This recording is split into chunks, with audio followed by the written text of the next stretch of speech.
5, 4, and we're live. Hey We're guys, live. long time no It's been see. a We're more while. like a Yes. 1% than a 5%. I don't know what's going Go to that on. I 5%. know. Mm, you Welcome. are adult I really that's living have in the missed. U.S. Hmm? I oh, you lagged. I didn't hear what you said. Oh, I said if you were an adult that lives in the U.S., grab a Oh yes, grab a that's wine. 21 years of age and older. Grab something. And if you're not, still grab a snack. We have a lot. We're talking about You have the a Ace lot. family. We're gonna watch that. And by the way, I also have a video on the Ace family coming out tomorrow morning on my channel, very early in the morning. And then we have the Kim Kardashian. We're gonna watch a Sloan video with Kim K. We're gonna watch discussing the whole David Dobrik and Jeff Wittick situation.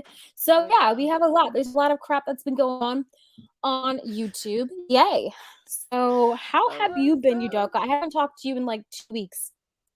I know. I've just been hanging in there. I feel like I got like a lot of social interaction from this. Mm-hmm. And since we haven't posted in a while, I've been on Clubhouse a lot. I'm on Uh-huh. Clubhouse basically all day every day cuz I just have to get out my opinions somewhere. Yeah. So really I have just been trying to make it through. I have an audition this Saturday and I Mm-hmm. have not been as gung ho as I usually am. Mm-hmm. I've just been mentally resting basically. Yeah. So we'll see how I do at this audition. I'll just go. If I make it, awesome. If not, Mm-hmm. just it's practice. Oh, okay. Cool beans. Um, wow, auditions and Clubhouse. Pretty much. Yeah. The same has really been like I've just been working. A lot. Yeah, I have been. It's so funny because I went back on Twitter and I was reading some stuff. Like I had avoided Twitter for a bit, but I was reading some stuff and people were like, "Oh, she needs to just go get a job. She's bored." And I'm like, "La de me." Like I have a job. I work a lot. You have a job. Yeah. Yeah, girl. But you know what? I make my $71,000 a year and I'm happy about that. That's my goal. Oh yeah, and I'm also like currently trying to get pregnant. So story. You I'm really not taking it pregnant. serious? Yes, Oh I am. So my I am god. not. I am not. So currently, like, okay, so I saved up some money, but I'm living with my parents because, like, why pay rent when it's rent free here? So Mhm. I'm saving my money, For like, real. and I really don't have a problem with them. Like, we just got finished watching Spider Man. Oh my gosh. So Sunday, I bought tickets for all of us, except my dad because he doesn't really like whatever. But Mm. I bought tickets for me, my sister, my twin, by the way. So me, my sister, um, my brother, and my mom to go see Spider Man. Real quick, and it was like $61 and change. And I feel like a badass because I bought all my family tickets. I bought them like the ices and shit, the overpriced stuff. And so, anyways, we saw Spider Man.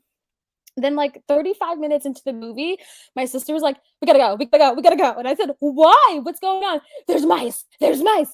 And so we all got up and I mean, I got my money back, but it's still not on my card. So Ew, there we'll was wait. mice in the cinema in the movie Yeah, theater? yeah, there was mice. I definitely called the health department because when we told them, they looked way too not shocked. So it's like, they looked way too not shocked. So that was that. But back to the whole pregnant thing. So yeah, so I have my savings, and so when I do end up becoming pregnant, whenever that is. By the way, it is very expensive, so I spend like Mhm. every single time I fail, I'm spending like $1,700. I thought it was 1,400, but it's Every 1,700. time you what, get Try, inseminated? Okay. try, yes. Oh, And it's wow. yes. So I'm doing it every other So month because I don't have the coin like that. But yeah, because I also want to because my goal is to get like at least a two-bedroom. So yeah, because I just feel like why wait for a guy? Like I'm wait, so did you over try already? once? Yeah, it didn't happen. Okay. That's why we were drinking. But I say something every single time it doesn't happen, I can still drink alcohol, so it's better. But like, that's how I see it. So, I try to make, like, the negatives a positive. But yeah, I think that's what I want. Like, You it's are not I don't think I really know. doing it. Yeah, but Wait, it's gonna so be every other month. did you do, like, a fertility test to see if you're, like, super fertile or So I'm fertile, and so, like, I send it like, I felt, like, a little bit of judgment, or it could just be in my head. I felt this judgment from, um I felt a little bit of a judgment from, like, the doctor, and I don't Mm. know, I just felt like, "Oh, so she's like, you're not seeing anyone?" And I'm like, I can't be the only person who has gone into her office to ask because a whole Girl. company sends it to the gynecologist, and then she does it for me, Okay. So it's like, I don't know, I can't be the only company. Let me actually post this on, my Instagram, so let me do that That right is something now. I know a lot of people, they are judgmental about, like, intentionally being a single parent, but I just feel Mhm, like it is 2022. mhm. I don't know, I don't know, I don't think it's that big of a deal. If you're able to take care of a child, then you can have a child. Right. But I think people still judge, I do. I think they still judge. No, I do, and it's like, it is what it is. I don't know. I just posted this on my channel as a community post, so that way. Okay. So yeah, that's happening too, but that's about and my neighbor, her parent, she like literally almost murdered her mom. So the daughter, her sister, called the cops. But she's like nowhere to be found, and I don't know if the family's pressing Well, charges or she's not. on the loose. Oh, yeah, but the thing is like she's on the loose, but I don't know if, like here's the thing, when they call the cops, I witnessed this chick hitting her dad with a concrete to the head and him bleeding, and when the cops come, they still decide not to press any charges, so I don't know if that was the same today. So, I Oh don't my know because god. sometimes the police can just take it into their own hands and be like, "We're gonna press charges anyways," but I don't know Yeah, because they've been very the police out I'm not disrespecting police, but I'm gonna say they a seem lot very of the lenient. police that came out in these streets are like kind of just like, we don't want to arrest you if we don't have to type of ordeal. Mhm. Yep. So that's how it is. Davita That's says, what I peeped. "Hey Davita, Davita says I got people judging me for not having kids." Yeah, I mean, it really is just, a choice of whether you want kids Right. or not. And like I've come to the conclusion that I'm probably never gonna find anyone, so I might as well have kids anyway, you know? Wait, why do you think you're never gonna find anyone Because I though? don't like anyone. I don't like anyone, That's just honestly. right now. You might Yeah, find someone but you not right like. now. I just don't like anyone, and it's not because I think I'm, like, better than anyone or anything like that. I don't trust people because people tend to, like, show their true colors and who they really are. What you Mm. see on these apps are not really real. Like, even on just social Mhm. media itself, like, social media, people come out showing their true colors in a Oh heartbeat. yeah. And so, like, it just Mhm. I don't know, I'm just not down to date anybody. I don't like anyone, and yeah, like, every single person I've like, oh my I'm gonna show you guys mm, I'm so speechless right now. I took a screenshot. I was on Bumble, and I took a screenshot. This was, like, what, this past Sunday, the same night we saw Spider-Man, but I saw this guy who was literally looking for a maid. He was not looking for an actual wife. Oh, Oh, definitely. okay. Yeah, Imma take a screenshot, and I don't care about, like I mean, he put this out there online for everyone to see, so it is what it Yeah. is. This is So, I don't I care. know. Let me send it. I don't care if this is, like, exposing or whatever. He put this out there because he wanted people to see. So, Mhm. specifically me since we matched, right? Until I saw his shit. I guess he thought you looked like made material. Apparently. I'm sending the images on here, but let me, like, Yeah. make sure it's not, like, the same mistake as last time, you know what I mean? Okay, let's see. So I'm about to show you. Hey, Jaden. Okay. Hey, Davida. Hey, Jaden. Okay. Hey, Dark Queen. Hold I on. don't know why I don't want to say that word. The middle word. Okay, I'm trying to, so right now, if you're like new to this, I'm trying to show you, I was on Bumble and this guy wanted a maid, not like a wife, but I'm trying to share with you my screen so then I can show you um what I'm talking about. What I'm talking about. Share screen. Mm, open. Oh, Google Chrome would like to record this computer screen. So grant access. Hello. Yeah, permission. Macs are super, gotta protect your info. Yeah. Oh my gosh, it won't let me do it. Chrome has lost. All right, can I just send you the images and you can do it on your screen? I just want to show Okay. them the images. You're gonna laugh when you see this. Share, you guys. I'm telling you guys, it's worth it. It's definitely worth it. All right, I'm gonna send it to you, You make Udoka. sure mine will share screen. It's worth it. What's his good. It doesn't even say his Okay. name. I'm not even trying to show you his name anyways. But I did send him something. Oh, let me send you this too. I did send him something saying, hold on, I'll send this.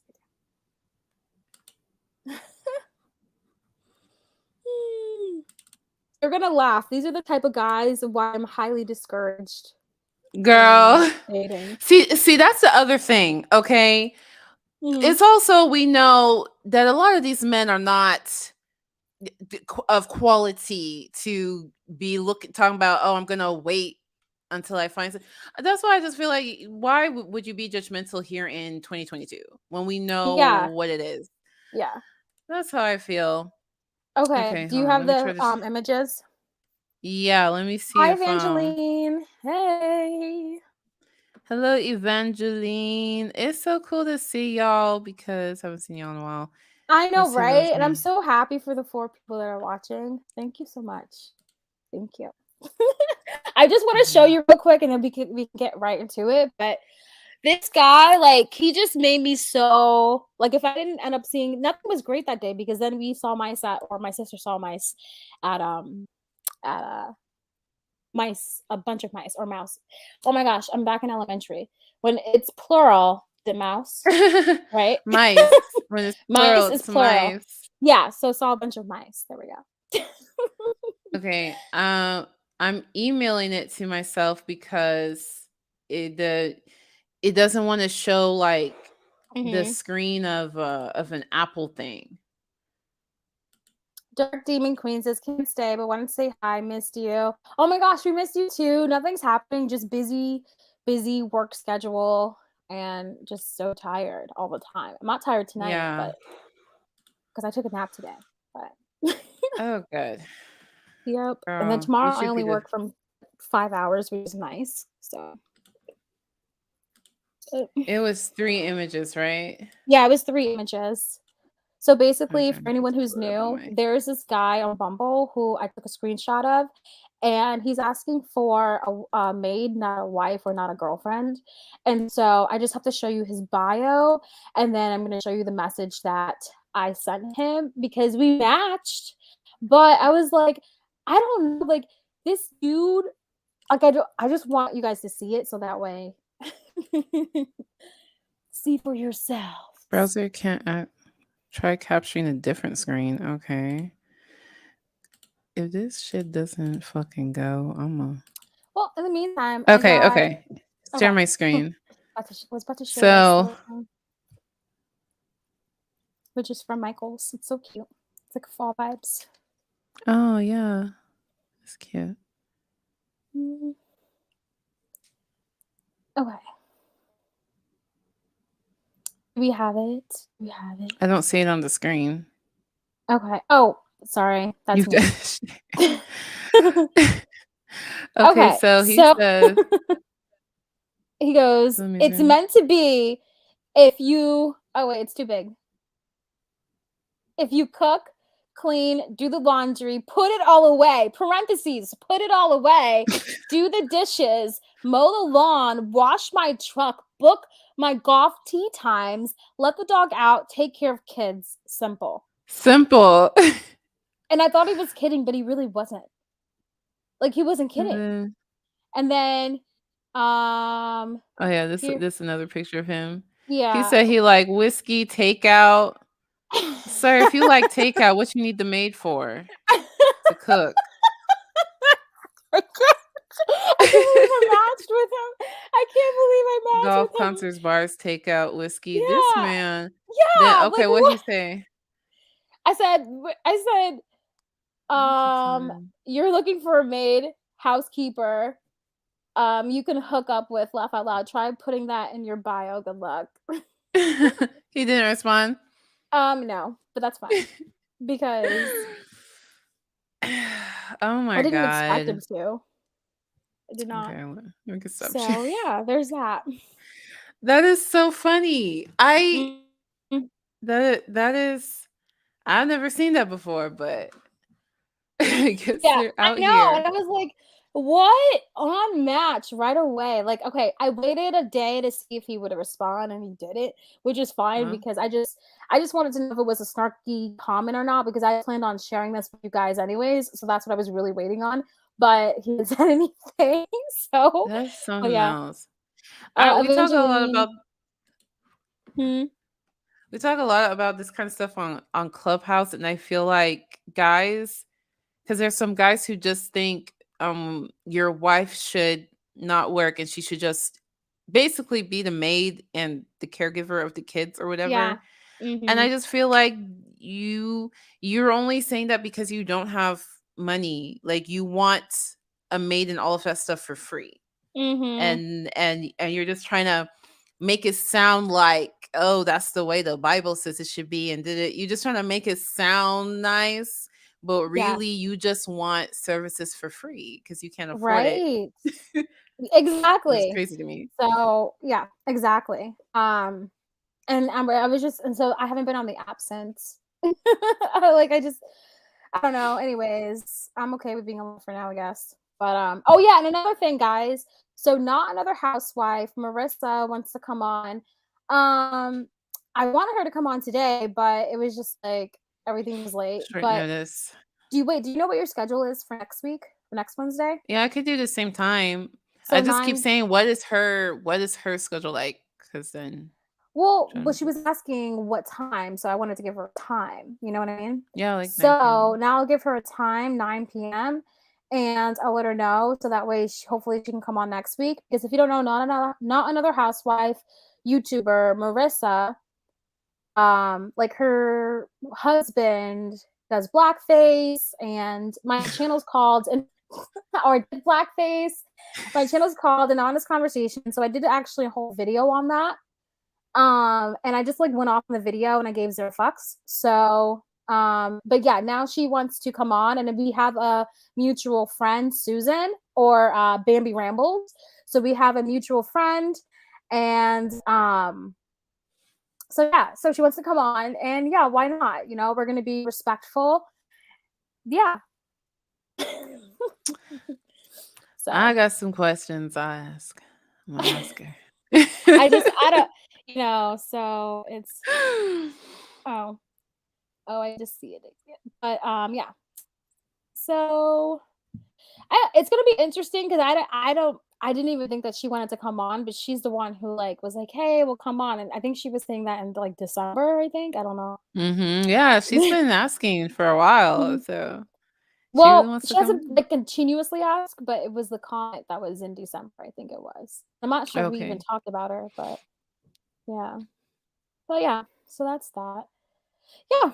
So that would be interesting. Anne, hey Anne, it's been a Hey, minute. Ann. All right, so now I want to talk about the Ace family. So we're gonna watch this Ace family video. We're gonna put it on 2 times speed. I'm usually not a huge fan of putting it on 2 times speed, but you can understand perfectly everything just fine with still putting them on 2 times speed. So that's what we're gonna do. And just another plug-in, I will have also a video on my channel, An Honest Conversation, earlier in the morning I will, on the same topic, because I also did a video on it as well. But all right, let's add it. Share screen. Whoops. Okay, yeah. The end of the Ace family. Alrighties. Let's do this 2 times speed.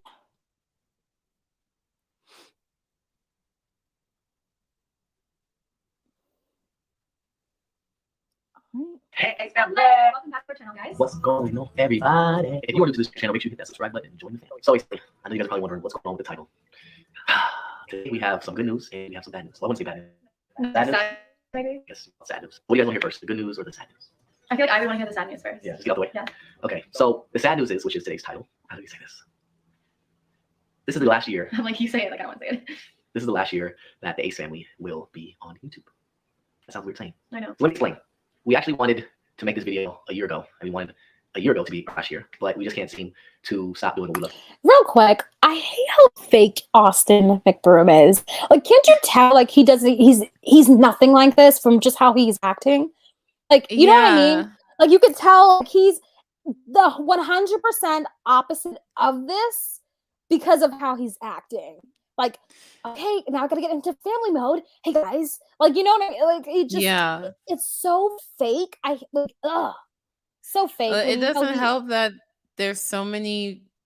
I don't want to call it behind the scenes because they didn't intend for people to see it, but there's so many clips of him being himself that we know. Also, how damn slow were they talking? Because you were right. Yeah, they're talking normal at 2 yeah, I was just sitting there like, wait, let me put it on regular speed for a second so you can be tortured for 2 seconds. Hold on. Like, regular speed, hold on. Because I'm like, come on with it. To do, which is creating videos for all of you guys. But this year, we've been talking about how we're going to make this year, 2022, our last year. This is the whole video, the momentum of it. Because next year in 2023, we want to do. Yeah, let's go back to 2 speed. Yeah, go back. I'm lying. So let's take pause in between lying. A lot of traveling with family. I mean, by traveling, I mean probably traveling for like half a year. We want to go to like 10 to 20 different places because throughout the 6 years on YouTube, we haven't had the time to really reflect. Good. All the money that you guys use to exploit your children, about time your children just, you know, enjoy it. Enjoys the money of you guys traveling for 6 months. And enjoy and really spend time with their family. Yeah. So this was actually our first time to be able to travel. Yeah. Is next year in 2023. And not only travel, but also work on some big projects that we're super excited for. So obviously, like, we don't do YouTube, but this is very difficult. And the fact that we're even talking about it now is kind of difficult for us. But I think that putting it out there and letting you guys know in advance is much better than just kind of like not doing this anymore. Yeah. But I think today's really important because we want to all of you first before someone else creates our own narrative and tries to make up a story on why we're not making videos for YouTube. Yeah. For example, let's just say we stop, the news would be they grow up, you know, and it's like that's not the case. Like we just want to be like really upfront, really honest with you guys. Like this will be our last year because we are telling you guys in advance and because we have our own reasons and we just explain those reasons. So now why. Also, we're not saying that we're gone forever. We're just saying that we're as consistent anymore. Like, I don't think I just want to. I'll look on my phone, but I don't even think like they're that. Didn't they leave YouTube for a second as well? Because they're saying they're gonna post. I don't know if they got to it, but they're saying they're gonna post like once a month or maybe twice a month. Hold on, but I'm about to look at their whole. They're not gonna be as present on the thing on YouTube. Okay, they're kind of okay. So 1, 2, 3, 4, 5. All right, so they are consistent to. All right, so they post like 1 video a week or 2 videos a week, 1, 2. But then 4 months ago, they only posted like I think this was it. They only posted like twice in 1 month. Okay. Okay, so I mean, they only post like a video a week, or sometimes if you're lucky, it's 2 videos a week. But, okay. All right, they're still gonna get their coin because I think they're still part of the YouTube partner program, something like that, where you get more money per ads. Mm-hmm. We enjoy what we do. We love what we do. Like this is so much fun to us. Like we just love filming, and I feel like the pressure I've had has just been really unhealthy.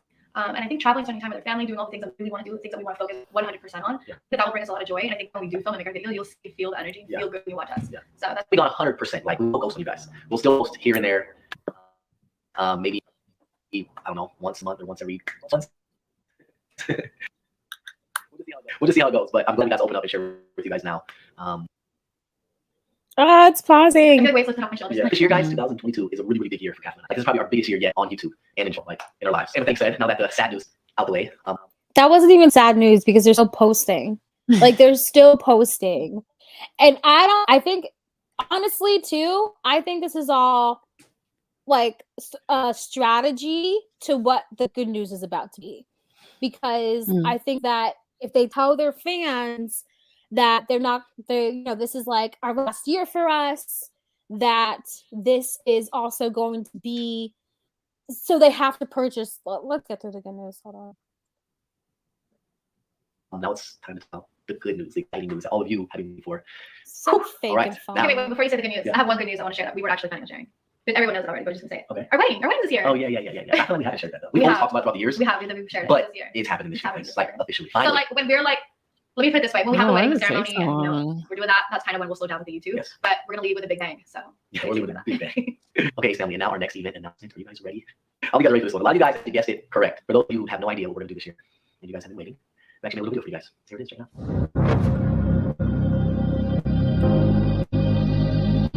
Hold on, I have to pause that for make copy. Oh, music. Yeah. What is this? A basketball game? No, hold on. Switched it up. No, this is what they used to do before. Okay. Now it's this. The best one yet. Introducing Ace Fest. Carnival? Yeah. What is this? Why? So are you guys not excited to have the funnest festival coming? Oh, what do you guys think? Huh? This is gonna be the best one yet. So yes, tickets on sale April 9th. Right now, right now. You guys should like right now. Okay. All right, so we're gonna break this down to you guys. Okay. Really listen important. Okay. Really listen. So everything we have sells out in seconds. You guys know this. Whenever you guys get on the website to purchase tickets, there's usually like. So do you get what I'm saying? Like, so first they tell you that they're really not going to be on social media or YouTube anymore, but then go on to say how they'll be posting like 1 or 2 videos per month. And I thought that was very a strategy. Like, it was very strategic to me. Because then now all of the youngsters who watch them, they're gonna be like, oh my gosh, we gotta get the most of them as we can because we're not gonna see them as much anymore. You know? Yeah. Yeah. A waiting list of people and you purchase, and then if you happen to like not put like a in your cover, like just kind of screwed. But we've learned from past experiences over the years of doing multiple events, and that's why this was going to be the best one because of the way that we structured this. We thought about this very carefully. I do want to say that because this is a festival, this is all so you can bring your kids, you can bring your grandparents, you can bring anyone with you. Okay, family, this event is different than all we've ever had. Instead of you guys sitting in your seat and just watching the show, you guys get to actually be part of the event. You guys get to go rides, you guys get to play games, you guys get to interact with other pieces members, you get to hang out with us. Like, it is literally a full experience. This will be our first official meet and greet. So we've done one other like smaller meet and greet as family, and that was in Miami for our last event. We only got to meet 3,000 people, and it was quick. This time around, we're gonna be there all day throughout all the nights. So we're gonna get to meet you guys all individually and take pictures. So we're gonna explain to you guys exactly what the ticket prices are and why we price them that way. Complete transparency so you guys understand everything you're getting into. So when the tickets go on sale April 9th, you'll go on the website and there'll be 2 different ticketing options. First ticketing option is going to be the silver one, and with the silver one is you buy a ticket and that's a +2. So you purchase a ticket and then you can buy literally wherever you want. So let's go to this website real quick because the Ace. Wait, the Ace Fest, I think what the hell is the thing? The Ace Philly Fest? The Ace Fest? Oh, the acefest.com, yeah. Okay, so I'm gonna pull this. Maybe it's not. Hold on. Because I want to show you guys. So ridiculous.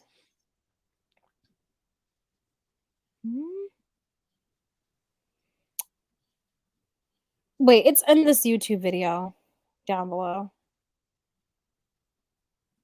Oh, the Ace Family Fest. Okay. I'm going to share the screen right now with you guys.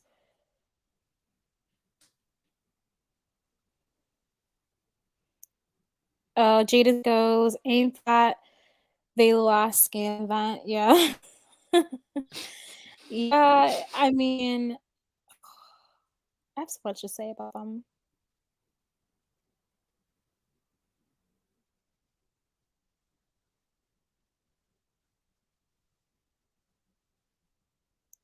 Okay. So off the bat, can you guys see the screen? Yeah. Okay, so off the bat, you have to enter your phone number in. You don't have to, you can just click on this. X out. But I've entered my phone number in. And what it Oh, does okay. is that they send you a text message, and basically they just let you know when their tickets are going to be on sale. But if you click on their community tab, you click on that, you can enter in some information about yourself, and that will give them more info on who you are, analytics and shit like that. That's why he wants your number, so he knows who he's selling to. So this is the Ace family, I guess. Their tickets go on sale April 9th. Now, here's the thing. I don't Disneyland meets Coachella, really? They always try to oversell crap, and then it's not even what it's. I think they need to not hype their stuff too much, so then people don't expect Yeah, too much, like it's a you fest. know? It's It's one a of them to carnival. go carnivals. Yeah. Why Yeah. they say Coachella? Because okay, they said live performances. So then they said Of only who? 5,000. I don't know. They don't tell you nothing, and then they It say could only be 5,000. anybody. Right. Like they don't tell you anything. But then they say only 5,000 tickets available. Get one before it's too late. Then get this, here are the prices. It's basically $300 for 3 tickets for a carnival from 12 This to one. 10. 10 Wait, that's the hours. cheapest. That's the cheapest That's one. the cheapest. And it's supposed to be valued at $900. Can you guys believe that? Valued at $900. Then, are you ready for this? There's more. The Ace VIP pass. The one pass counts as Okay. 5 tickets. But wait, real quick. So Okay. with this one, it's 3 tickets, right? But so basically, this is a business plan because let's say I Mhm. buy this, right? I don't. I now I have 2 people to come with me. So I have to. Mhm. I'm gonna ask 2 other people to come with me because I think even though they say some things are free or a variety of stuff is free, I think they're gonna have No, more on the because inside. you right. You're not gonna Right. be allowed to bring in food or whatever. Yeah. Y'all are gonna spend money there. Exactly. I think, it's all a business plan so that the more people come, the more people can spend money in there, whatever they're going to sell. Mhm. Um, so then we have the Ace Family VIP Pass, which is 5 tickets, the more the merrier. You get access to the Ace Fest, which was already duh.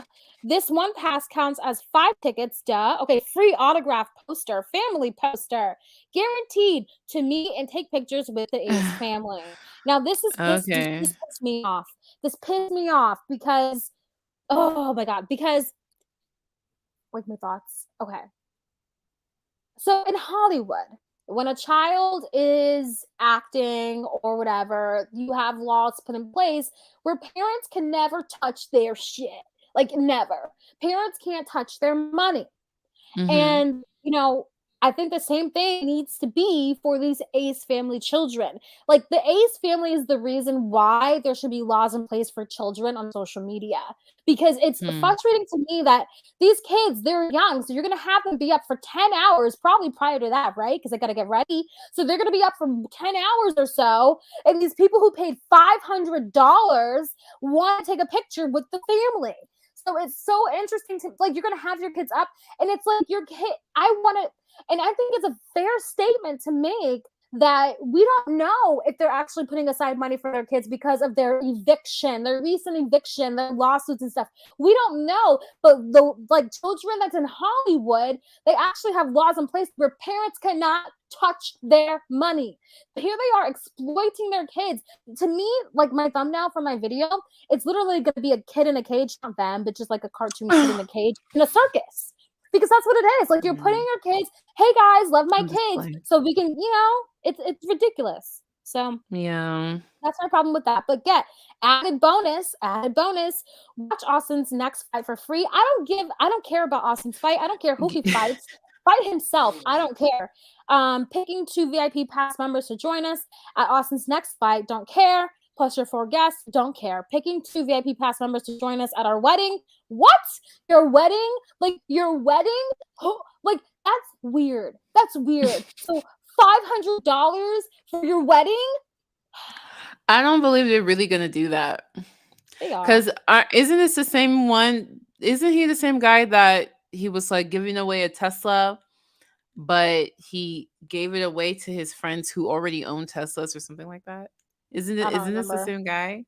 I don't know. Yeah, he had some basketball game and like there were raffle prizes. And I think he's also the same guy that you could win like $10,000 and somebody won the prize and then they found out it was one of his rich friends who I knew that. already I knew has the money. basketball. So I knew that story. Yeah.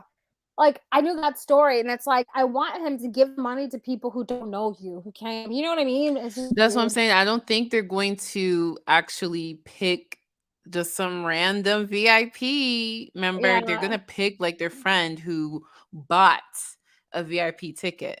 Mm-hmm. That's what I think. Yeah, it's insane. So here are the dates. Picking 2 random VIP pass members: June, July, August, and September. So August, they're planning on having the thing. April, they're gonna sell the tickets. But it's so funny because okay, let's finish watching this. Hold on. Now let me stop sharing the screen.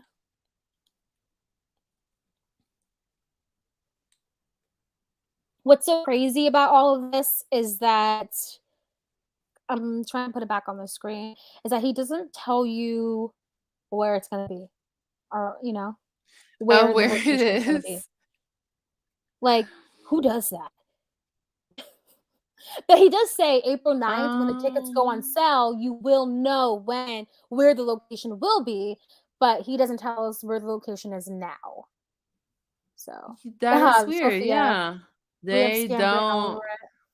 they don't know where it's going to be at. That is weird. Yeah, I'm looking Yeah. on this website. There is absolutely no location. They have no Mhm. idea. Right.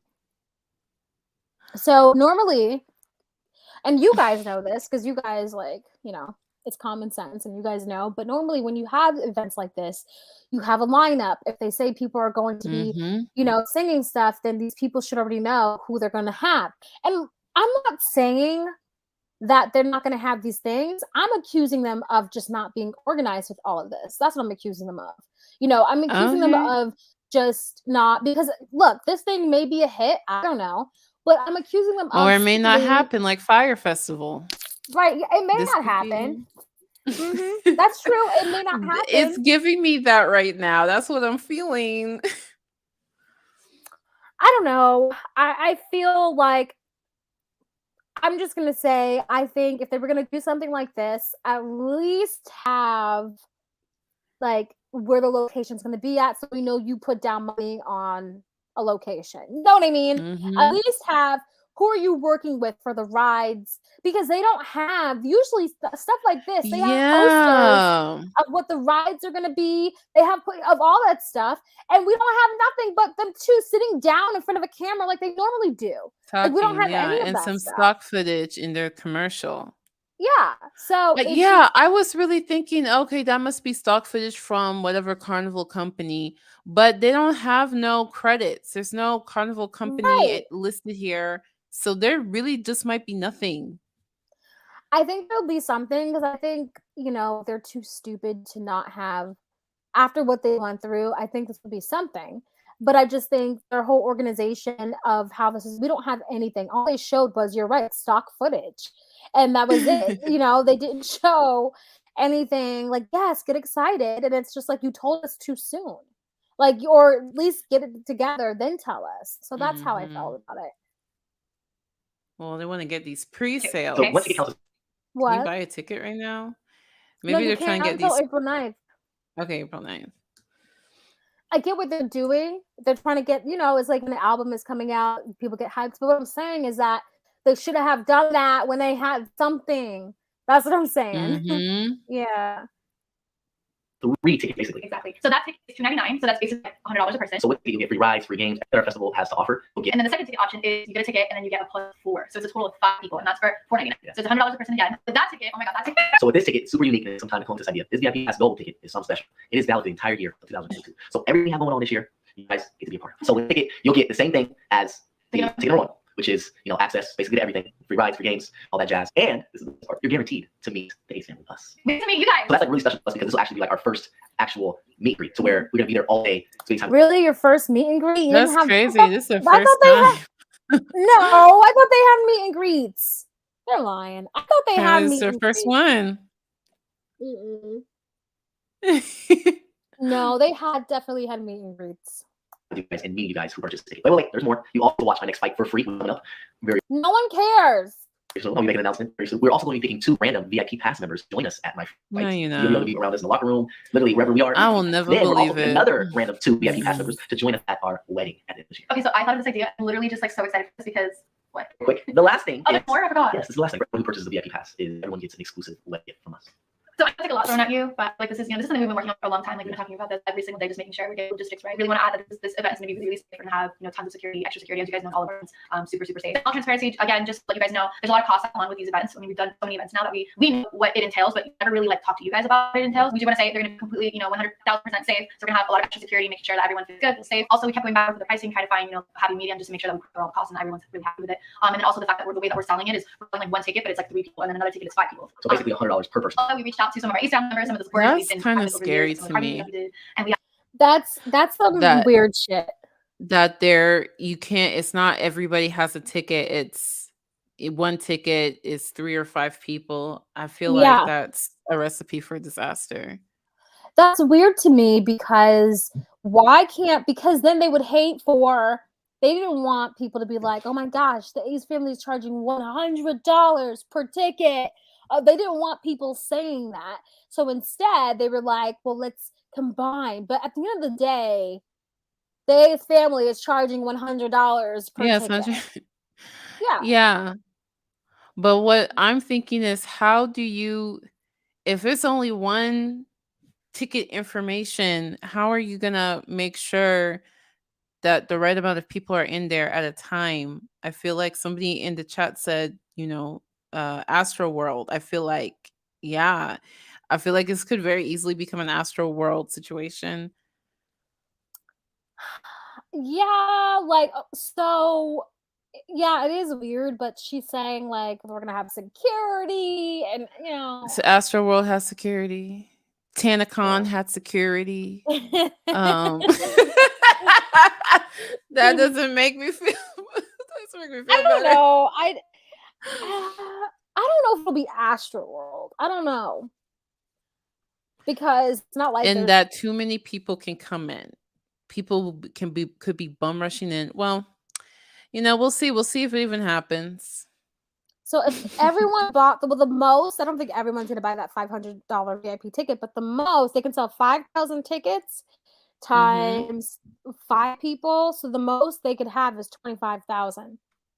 The most. That's saying the most if everyone bought a $500 VIP ticket. And if everyone follows the rules, dead ass. I swear people are gonna sneak in. I swear to God, people will sneak in. I don't know. I already know it. They're gonna sneak in. Well, who knows? Maybe. That's them hitting prices, and they all said they were excited and that they agreed that it was fair. So we just wanted to make sure everyone was super happy. So with this ticket, there's so much, and we're going to meet you guys personally and take pictures, and you guys can vlog also, and you guys can bring your cameras. Real quick, the unfortunate part of all this is that we're only allowed to sell 5,000 total tickets. You guys are selling 20,000. But it technically is 20,000. That's the thing. Yes, guys, we really mean this, and we say if you really want to come, you have to arm on and just like, that also, one more thing, you guys don't already know this, you do have the option to pay with PayPal, and then PayPal gives you the option to pay in payments. So that's good if you guys don't want to pay like the whole $300 or $500 upfront. You can do that, which is cool because we just found out today. They really trying to budget. This is such a weird cash grab for me. So everyone, be in debt, it's okay. Just like you can make payments on our one ticket. Like because honestly, I feel like $100 per ticket is low. Actually, I think that's low. And I just feel like they thought if they bundled it, then it will force people to spend more money. But now y'all are also offering payment plans because of PayPal. I don't know. I don't know why it just doesn't feel legit to me. There's something off about this. I don't know. When you say low, you mean literally low, or how could they? Yeah, I think that's a low price. Oh wait, you think $100 for a ticket is a low price? Yeah, I do. I think that's a low price. Yeah. What? Yeah. What carnival are you going to where you paying $100? What carnival are you going to? Because I'm not seeing it like a carnival. Like, what I imagine they're gonna do is gonna be like the little pop-up carnivals that is $10, whatever, to get in. Uh-huh. But what I think they wanted to be marketed as is, they wrote, what did they write? Disneyland meets Coachella. So, like, a Coachella ticket is more than $100. I don't know. If I was like a rich influencer and I was their friend, I'd be like, y'all are undercharging yourselves. I don't know. That's Are you serious? No. yeah. I think I'm like, how did y'all? And I feel like they wanted to make it more expensive, but they also felt like, no, it's gonna be out of our fan base's price range, and so they're trying to do this bundle ticket thing, and oh, you can do a payment plan with PayPal, but it just the math of the money doesn't add up to me, unless they really are going to not even meet basic expectations. It's going to be like two rides or some basic thing and no food, and which I wouldn't put it past them. Yeah, it has to. This is going to be horrible. This is going to be a very shitty event. I'm just saying, just based off the price and the way they're doing the price bundles alone, it's going to be a horrible event. Here's how I feel about this. I feel that, I actually might purchase a ticket. I might. I was talking about why? it. I was talking about it with someone earlier today, and because just to vlog for commentary reasons, for commentary reasons, just so I can see myself. I thought about it, so I'm thinking about it. But well, if you do it and you need to invite someone, I'll be willing to go. Yeah, I have it'll be 2 tickets, right? Yeah, I want to do this for commentary reasons. I thought about it because I know I'm going to Maine in August, but I can push that maybe the last week of July. Because once again, it's BS because they're saying August, but I don't know when. Because we don't know when, we don't know where. Yeah. So I might actually purchase a ticket just to see, actually fly to this thing. Who would you take with you? Would you go by yourself? No, hell no. That's what I'm trying to say. Why would I go by myself when I'm paying $300 for tickets? You know what I mean? That's what I'm saying. Like, I can't. No, I would not go by myself. I would do it for tickets. So I would do that. Yeah, but. Well, if you need somebody, you're welcome. Yes, you're definitely welcome to come if I get the tickets. Girl, it's gonna be a hot mess. This is what I'm envisioning. I'm envisioning an open parking lot with them little metal gates. I'm envisioning I'm envisioning like some little stage with some, I don't know, some random local band playing guitar. Yeah. I'm envisioning some old ass random little local band Ferris wheel. No food. I think there will be like some water fountains and porta potties. Yeah. And then behind the stage, yay, line up and meet the Ace family. Line up and meet the Ace family. And I envision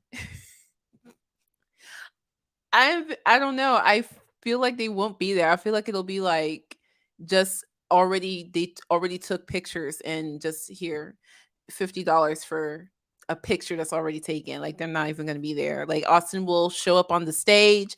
Hey, everybody, thanks for coming to Ace Fest. You know what? Yoko, let's do this. Let's go. I want to go. I'm gonna pay. Okay, you guys heard it here. I'm gonna pay the $300 for this damn ticket. Oh my god! I'm gonna do it now. Oh my god! I'm envisioning Fire Festival, girl. I'm envisioning just the shittiest. I'm gonna do it now. I haven't been to California in a minute. I can see some friends there too. It'll probably be in California. I've been to California one time. Sophia said Astroworld only had 2 water stations, so my expectations aren't high for.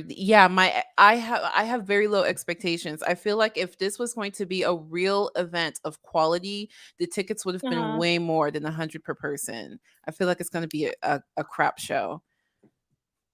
You really think $100 is girl? These people, because look at who are dealing with. Who I don't know. You know what I mean? We're talking about Ace family. Here's how I feel. So I believe that they've been through so much stuff, and I get like when you're a YouTuber, you are an entrepreneur. So I understand their need to, this is a business. Their YouTube channel has an LLC. I get it. But what I am saying is that because you would think a part of being a business person is to like let your fans know, your supporters know that you care and stuff. What I'm saying is that this event should have been more about like the fans who are still supporting you, showing them that you still care for their support and thanking them for that. So what I'm saying is like, Mhm. yes, like at a later time, they could have priced it up at a later time, but I felt like their big comeback after the scandal, the eviction, and the lies and all that, Mm. you as a business person, you just want your fans to know that that thank you for your support. Thank you for Mhm. watching us. And instead, they put a price tag on their first comeback when really the price tag, I guess what I'm saying, should have been like the second time around, not this one. You get what I'm saying? Mm. I just feel Like, like they should have done a free Ace Fest, like, free no, everybody. no, no. That's not free, but just something very low to show that this was really about you guys as their first Mhm. like big event comeback. So Mm, I don't think that's they'll all ever I'm do that. saying. Well, I don't no, think but they I'm have just that saying mindset. It no. would be But nice, like, girl, I'm mhm. not even impressed with the website. The website, I have issue. I don't know. I just feel so bad. I don't know, there's something about it. I could have made that website. Huh? You like their website? No, I could have made it. Yes. Hell, Yeah. I coulda made it. I Shit. could have made it. Yeah. I could have made it like what font they using? Comic Sans, it's not Comic Sans, but it kind of looks like it. I don't know why. I don't like this picture that they use, this faceless drawing. I don't like this. I don't The know. whole There's thing some is really where obviously they're targeting I like don't like this children. cartoon. The cartoon of Yeah. the carnival. Yeah, it's for kids. I Mhm. don't know why it just makes me feel so uncomfortable. I can't put Mhm. my tongue on it or Yeah, my it's finger. weird. And Austin's face is like Austin is shady. Like what makes I don't know, man. I just think it's a bad business move because this illustrates that you only care about money. That's why I think this should have been a little bit more Yes. easier The on it. pay structure, The the cheap PayPal, keep in mind, guys, if you're using it's PayPal, you could do payments on our ticket. yeah, buy the cheapest thing is 3 tickets. Like you're Yeah, forced to be buying in bundles. The- right. I don't know. To me, this illustrates that they don't care about their fans and they only care about the money. That's I all I'm mean, saying. and it But you're saying is. it's not enough. I'm saying if this is gonna be quality, Mhm. it would have been priced more. It just would Yeah. it would look different. The whole thing would be different.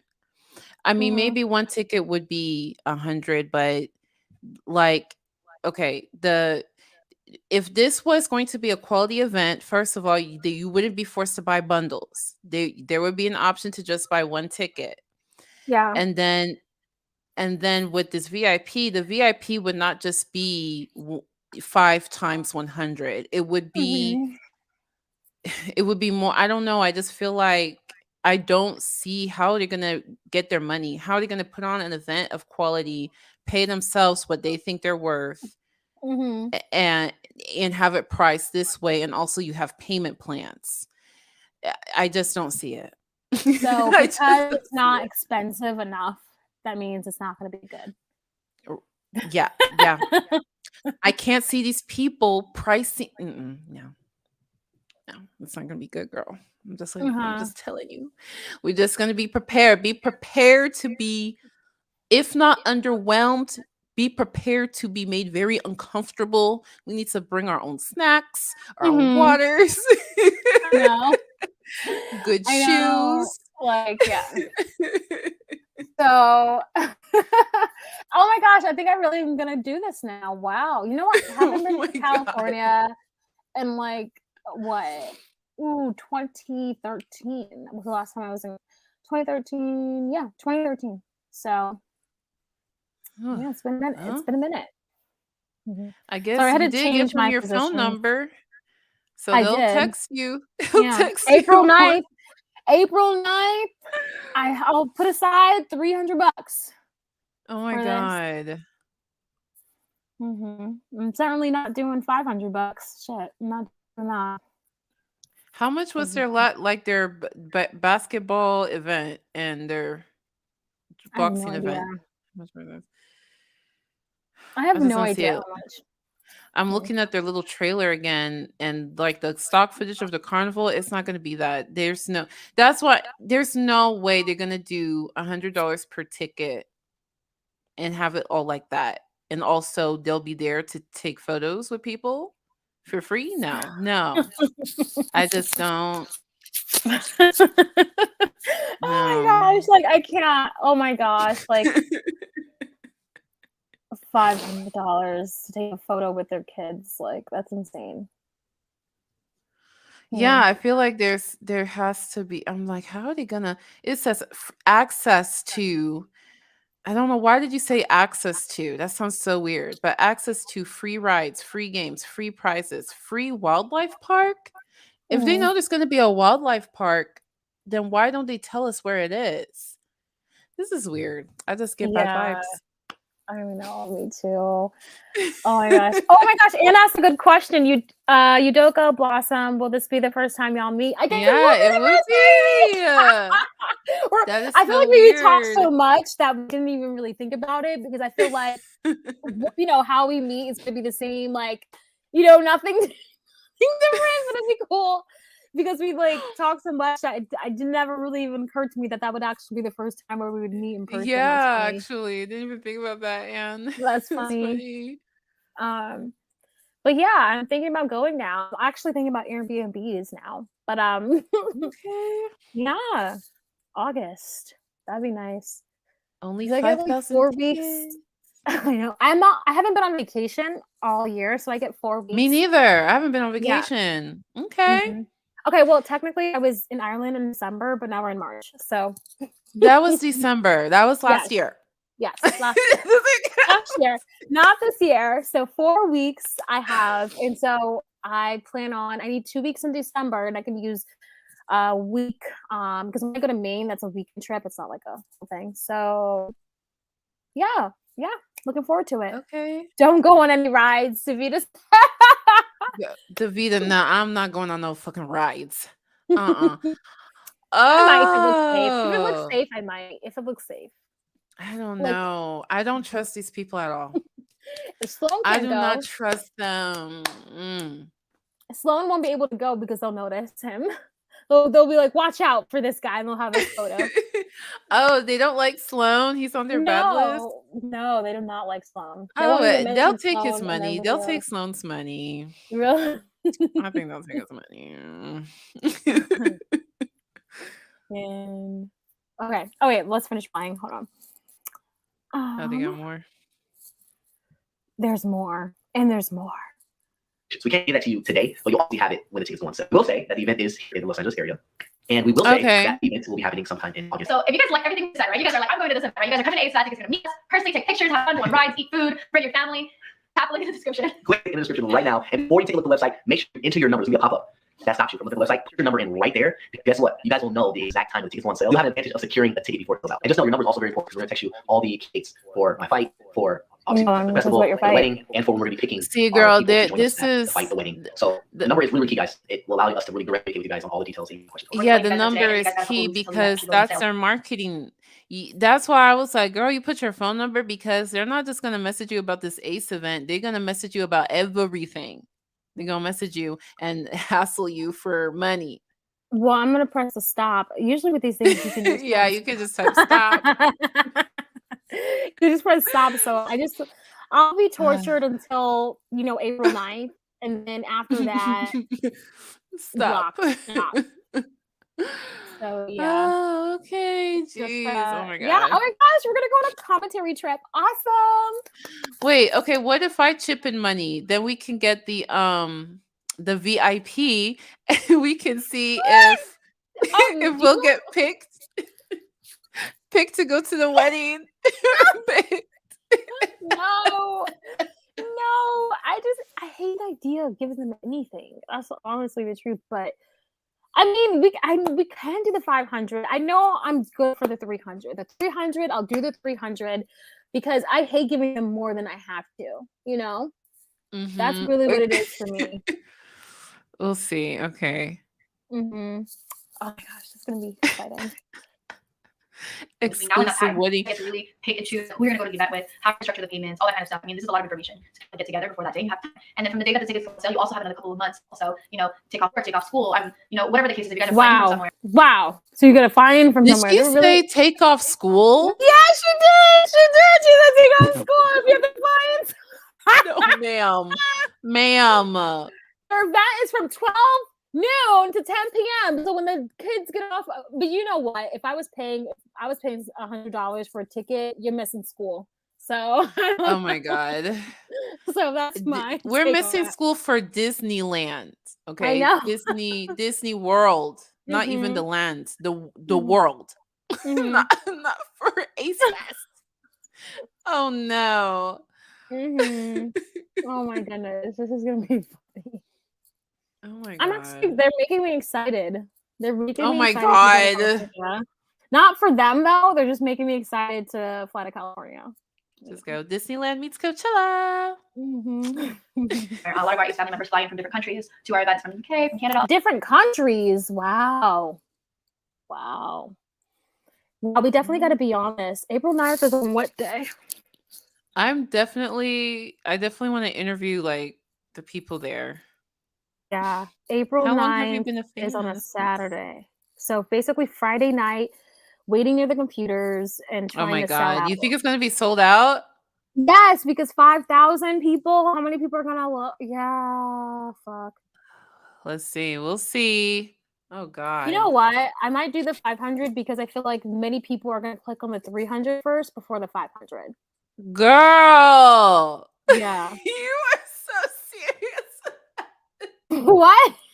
You so serious? Well, no, because like when We're Steph, gonna make I've a been on whole the ass website. documentary. Okay, we're making.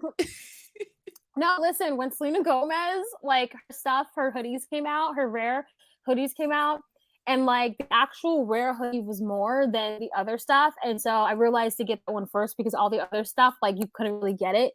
So after that, I was like, I just assumed that's probably for everything. Like the most expensive one. Yeah, that's usually how it goes. I didn't know Selena had a hoodie. Is it just merch?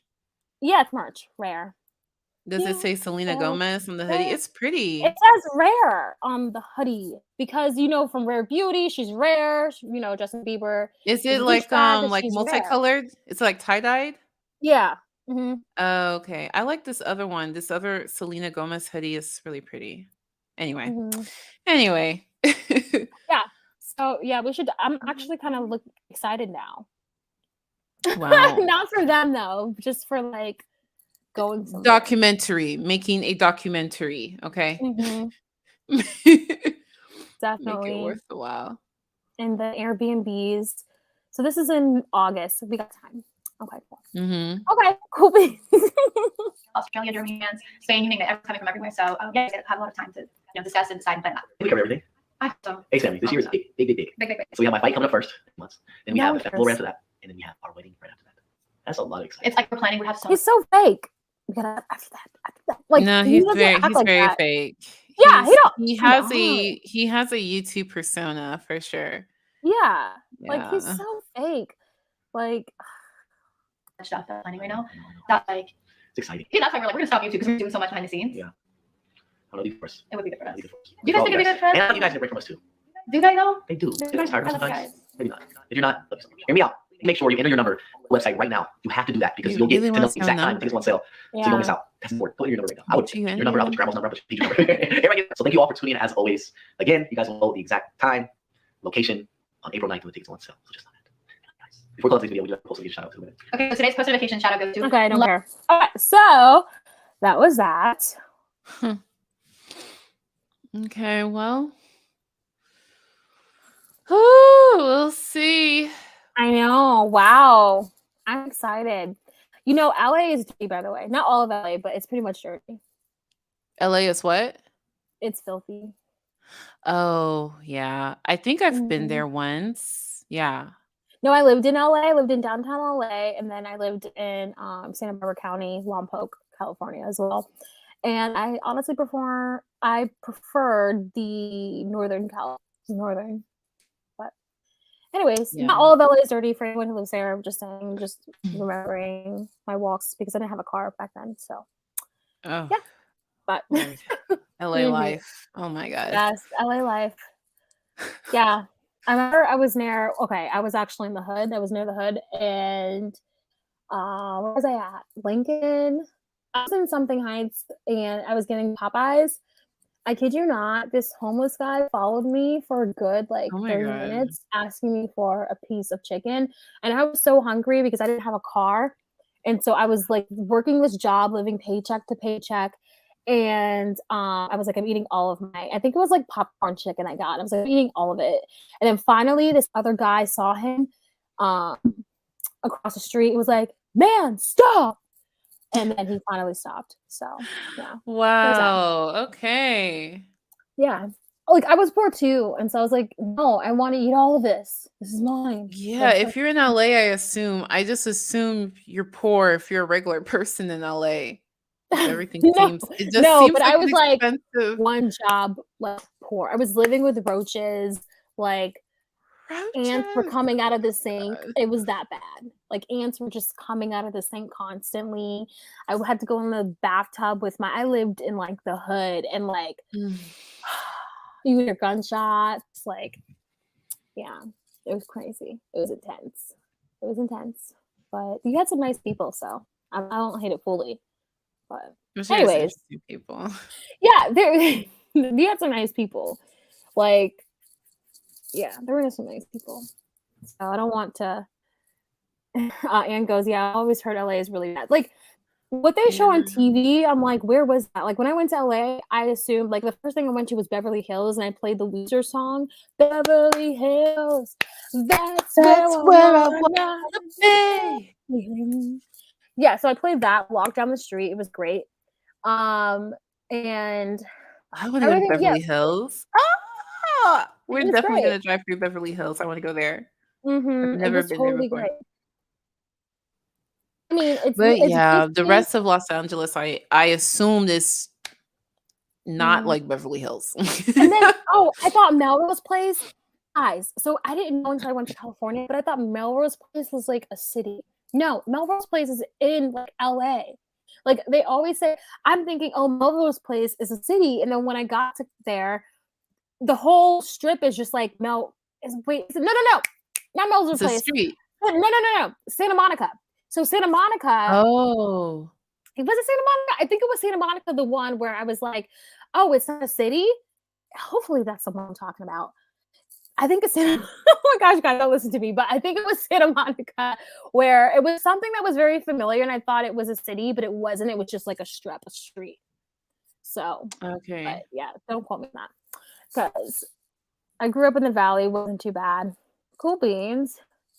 Oh yeah, Cool it's a beans. coastal city, Santa Monica. It's like just like it's not all of it is bad. Even like downtown LA, it depends where you go because you can go to what is it? Is it Kasuya? Because I remember I tried to apply for a job there. I did not get it, but I saw Ali and AJ go in there one time. I was like, oh, that's just so cool. Oh my god. Yeah, I think it was Katsuya, and that was in like downtown LA. I remember like Taylor Swift I was walking through the Staples Center and seeing Taylor Swift, like not seeing her, but a bunch of cars, black cars, and she was inside of one of them. So yeah. Okay. Oh. Yeah, I did not have the best experience in LA though, to be honest. Yeah. I would figure you need to have money to have a good experience. That's what I always figure. That is true. But so the next thing on our list, the Ace family, the Ace family club. Oh Lord. I'm looking at this map of Los Angeles and I'm like, oh, I've heard of Skid Row. And then I click it, and the first picture on Google Maps is this broken down bus with all the debris. Like it looks like somebody bombed this bus. This is the picture on Google Maps. Mm. Okay. Yeah, that's Okay, rough. so Okay. do we want to do the next thing is, do we want to do the David Dobrik and Jeff Wittick thing? Yeah. Okay. Because I have a bone. I don't like David Dobrik anymore. Not that I ever really liked him. I just thought Mhm. he was a guy, some guy and some Mhm. scandals. But after what you gave your summary, and then I heard what Jeff had to say, I'm like, I don't like this David. This David guy is not. He's not a cool guy. He's not a cool guy. He's the kind of guy that maybe you'd want to know because of your career, because you heard about him. You'd like to be an acquaintance with him, but he doesn't seem like the kind of person who's a good friend. That's what I think. Yeah. And I feel like I've been plugging myself in this whole thing, but I do have an hour-long documentary on David Dobrik on my channel, so feel free to check that one out too. Because Okay. honestly, I spent like a lot of time working on that one, and every single time I hear something about David Dobrik, it's nothing that I haven't already said. Like every single time Mm. I hear, I'm just like, yep, yep. Every single time, I'm like, because I listened to every single episode of Views. Every single Oh, episode, and I took notes on it. It was a lot. It was a lot.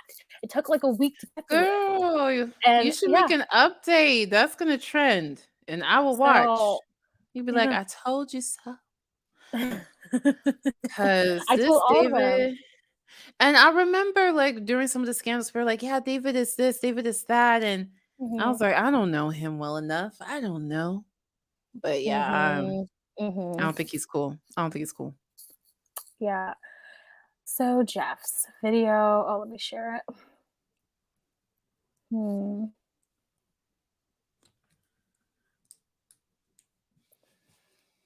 Share. Mm. Brian Laundrie had David and Natalie on his Pinterest. Is Natalie David's girlfriend or something? No, no. Who is Natalie? His assistant. They went to high school together. Hold on. Damn. Wait, I'm gonna show you the video real quick. Okay. Brian Laundrie would like that. Hold on. Let Thank me you, show you just. Stephanie. Oh, let's see. YouTube, like, it didn't get pushed because YouTube put a yellow $ on it because they wanted me to take out the R word, Oh, just make showing the another R word. one. You got lots of new updates. Uh, I know it's a lot of work, but yeah, it took a very long time. Hold on, I'm going to show you just like a little bit. Hold on, a little bit. It took a long time. It took a long time to make that one. Hey, Stephanie. So let me share the screen. Hold on. I wish I could share more than one screen. StreamYard's stupid. Like yeah, I have to stop with one screen to share. share the other. No, I'm gonna show you real quick. So yeah, so this one, so YouTube put a yellow $ on it. I'm not playing it, but I'm just skimming real quick. And hold on. So David Dobrik. if you're interested in David's if you're interested, I'm just reading the titles real quick. If you're interested in okay, The so problem with Vlog the Squad. problem with the Rock Squad, then entitlement and privilege. They explain all that. Making fun of others at their expense. I explain all of that. And then there's also this nice little comic thing, I think. Yeah. Where Livy Benson comes in and explains why what Seth went through wasn't okay. And then I have the Seth. Okay, then I have how Seth was also shady as well. I hated to say that because at the time he was, the victim, but I hated saying that the victim was also shady as well. That's So I hated. Francois. Is he the one that they kissed him? Yeah. So he Oh, was shady as well. oh yeah, And he is shady. yeah. And then I have pressuring people to do things they don't want to do. So I have a bunch of that. And then I have inappropriate behavior with children. And then I'm sure that's the one that got me the yellow $. And then I have the story of David Dobrik and why he is the way he is, my whole analysis on it. And then it's the story of Jason Nash, which a lot of people don't know, the story of Jason Nash. So, and that's probably intense. Like his wife, pretty much to sum it up, his wife is executive producer for SWAT, and he basically his wife made it. He didn't. His wife, he was always never seemed good enough and whatever until David came along. Like it was the whole thing. No, And yes, it's fair. then how did David Dobrik get to this point and the conclusion. So there we go. Now let's get out of that. So hey guys, what? So for the Jeff, we're not gonna see the full Jeff just when he's talking about David, or is he talking about David the whole time? What? Is he talking to Jeff, the Jeff video that you're gonna play? Sorry, I'm trying to get out of this. So Jeff, the video that we're about to watch is we're about to watch Jeff, and he's basically explaining what really happened during that whole accident. So basically, this to me was all better than the documentary that he put out, if I'm just being honest. Like, because, basically he said in this video that we're about to watch that it was basically a lie. Like, he was sugarcoating a lot of things and etc. So, and I think it's best for us to just watch Jeff's video because he's reacting to David's. And by the way, Jeff doesn't really do a good job. He doesn't know how to react well because a lot of the time he's just watching and he's just like watching. And I'm like, you have to say something, but you'll see what I mean. But either way, I thought this was way much better than his documentary. No shade, but. And so keep in mind, David Dobrik's video is discussing what happened. So Jeff's video was discussing what really happened. Yeah. Come on. I don't know. Okay. Okay.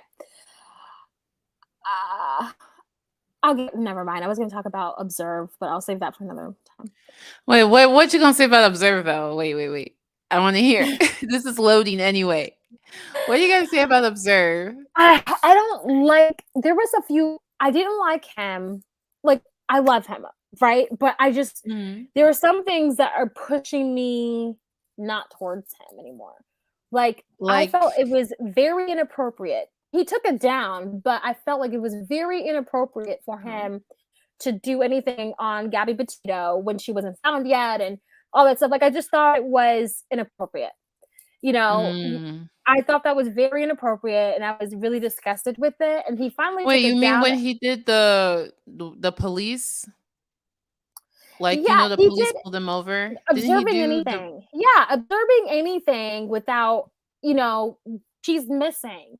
Like, this isn't like he says that his things are not like scientifically 100% true. So I just don't think his input was helpful at that time. I thought he was treating this as entertainment value, and I understand, but I understand where he's coming from. I just didn't, it felt not right. Yeah, it was helpful to me because if not for people who, because he's not the only one who took that police video and tried to analyze it, but it just helped me understand like what the situation was and like how the police messed up. Like the police really messed up.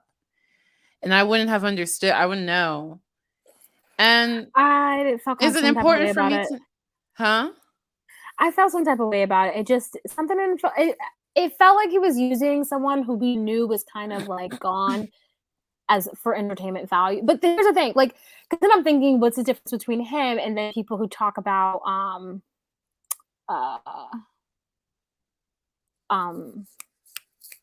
crime, who talk about true crime, because with him, he's like, yes, he's, it's not 100% science here, but I don't know. I think it's a tough pull to be in when you don't know if she's alive. And, I thought it was just kind of inappropriate at the time, in my opinion. But there was another one I didn't like. And where is it at? I didn't like, what was it?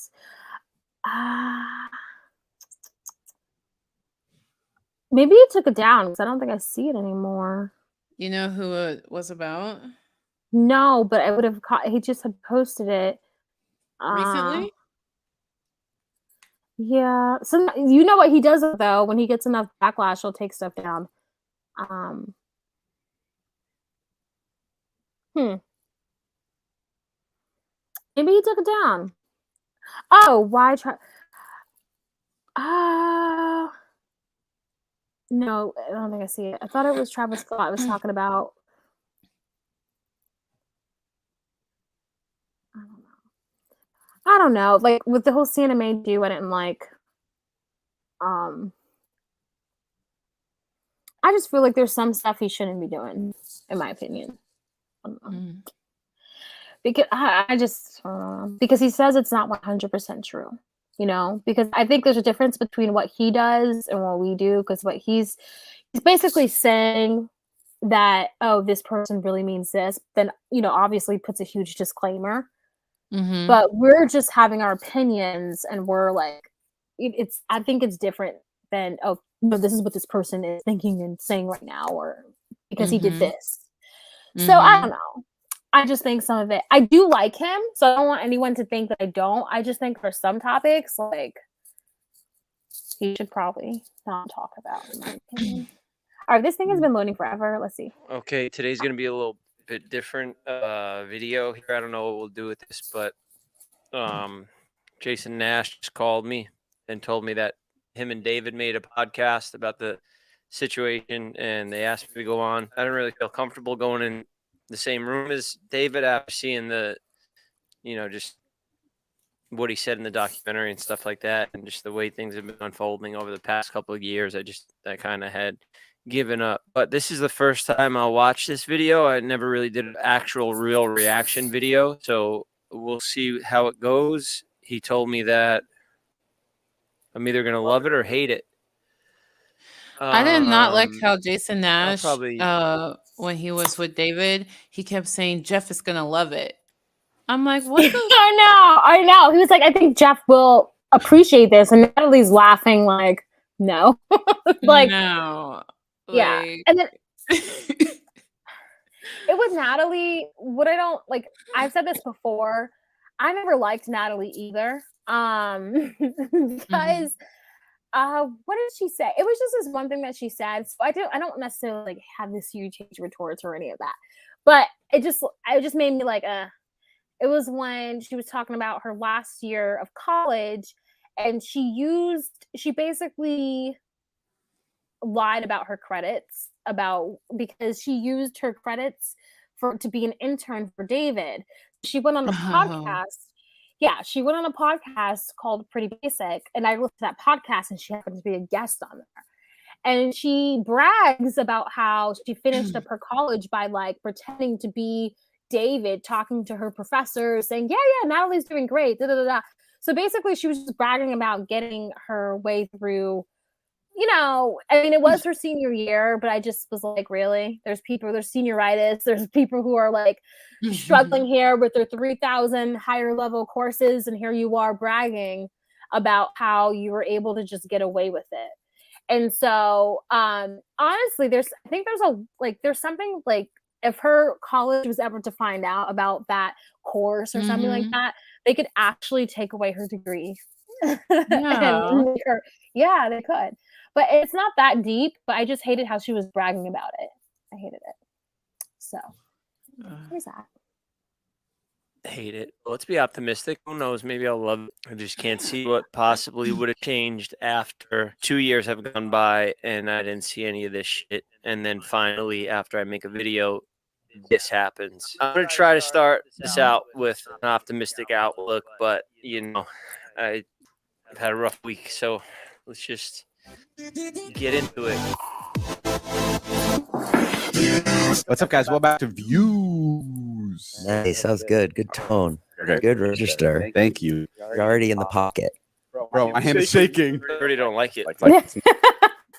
Keep in mind, when he said his hands are shaking, Jeff goes, I already don't like it. And that's because that's a Trisha Paytas thing. Because even if you listen, even Jason has something as a response to when David says, my hands are shaking. Because you know how Trisha Paytas, she goes, her hands are always shaking. I'm shaking. I'm shaking. Remember how there was that one video where She's holding the camera perfectly calm and everything. I'm shaking. My I'm hands are shaking. I'm literally shaking. I'm like, okay, like I'm literally alright. shaking. Right now. But the camera is perfectly fine and it's steady and it's calm. So, because she's a professional, she's been doing this for years. I'm making these videos, and I don't mean this in a way to like gas myself up, but like I'm making these videos to make other people laugh and to make other people smile. Like, why should they worry about how I'm feeling? And like, and that's 100% true. Like I've always thought, I don't know. I hate saying that because it does sound like I'm like, it's not about me, wanna it's about the stop. people watching. And I've known this guy long enough to see how he does things, and he's setting himself up. Look, this is me. I like happy stuff. I don't like Yeah. sad stuff. So when my friend fucking nearly dies from my actions, I turn it off. Like we were just saying, like I always want to be like people come and they know exactly what they're gonna get. Just fun, just laughter, blah blah blah blah. You know how I look at it? What? Remember when you got your Tesla? Yeah. And you made a You know video how about I the look car. at it? You know how I look at it? Sorry, Jason, to cut you off there, but you edit your videos down to 4 minutes, 20 seconds for a reason. There's a lot that's cut out, you know, a lot of begging, a lot of please, please do this, please, please, come on, come on. You get a car. Ilya will say it the best. You're a fucking asshole. You never talk about anything. Yeah. All you do is you just keep it to yourself. Yeah. Like open up, like talk to your audience. Like all they want is David did spend like at least 8 minutes of his video just talking about how he needs to open up more and just basically setting the stage. Like he literally spent 8 minutes because I was watching this video and I was like, we still haven't even gotten anywhere yet. And he's still just talking about how hard it is for him to share his feelings and stuff. Like, no, like you know, talk to your therapist about that. Like you could say like a sentence about it, but then move on. But he Yeah. really spent a good decent amount of time talking about that for 8 minutes. is like honesty. All like that's what you preach too, like to be authentic. And I feel like I'm not being authentic. Yeah.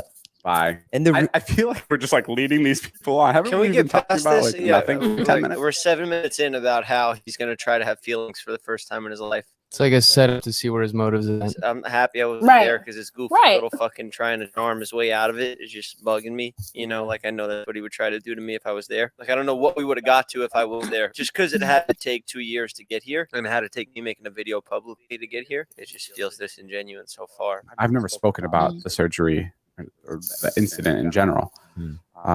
So I think it's kind of time for that. And we asked Jeff to come today and be on the podcast. He didn't want to, and we respect that. Right. Because the Jeff thing is the fucking worst because before I even say anything, like that day is like the worst thing that's ever happened to me. You can correct me if I'm wrong, but I think one of the main reasons. And that was another thing a lot of people didn't like that David was saying. I actually understood what David was saying. I did.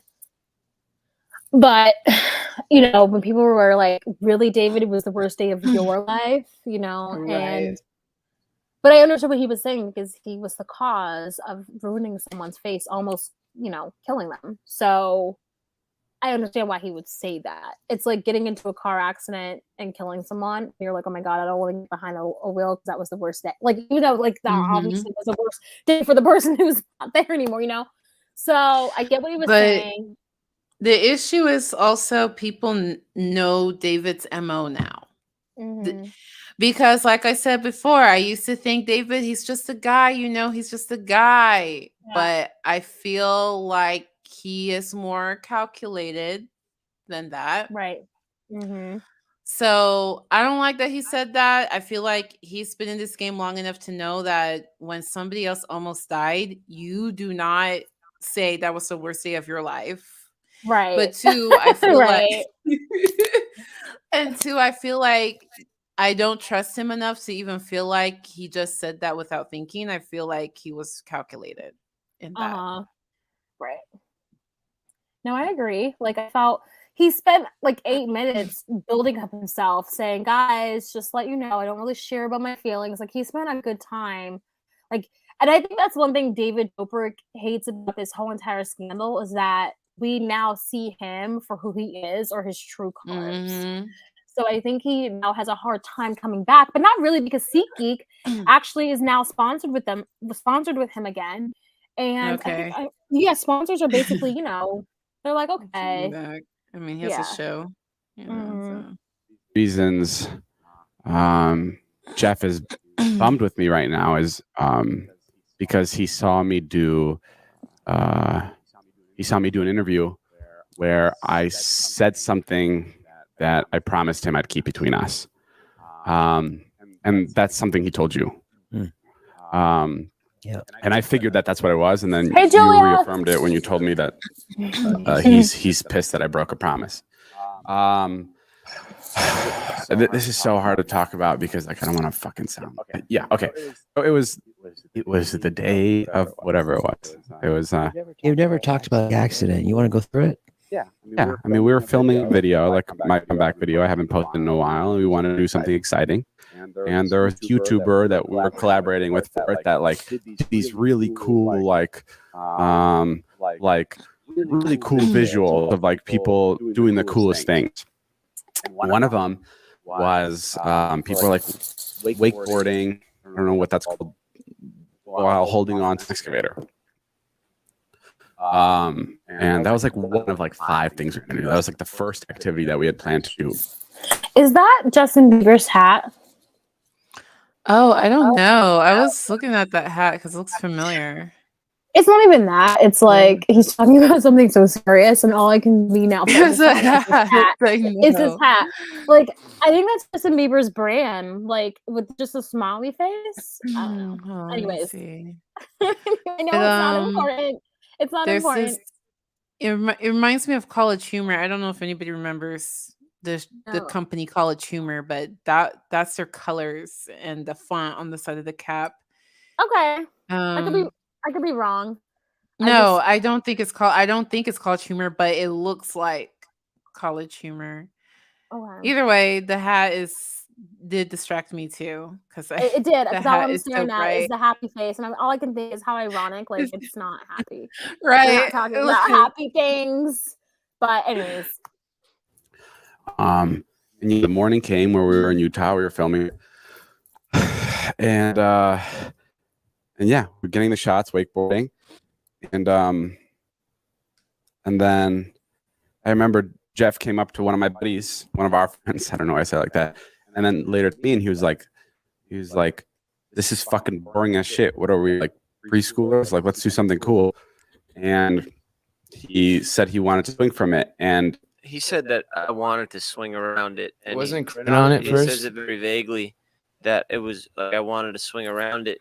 I saw Corinna swing on it a little bit like that, and then I was like, "Oh yeah, this looks fun." Swinging like a rope swing attached to a tree. That's another thing too. David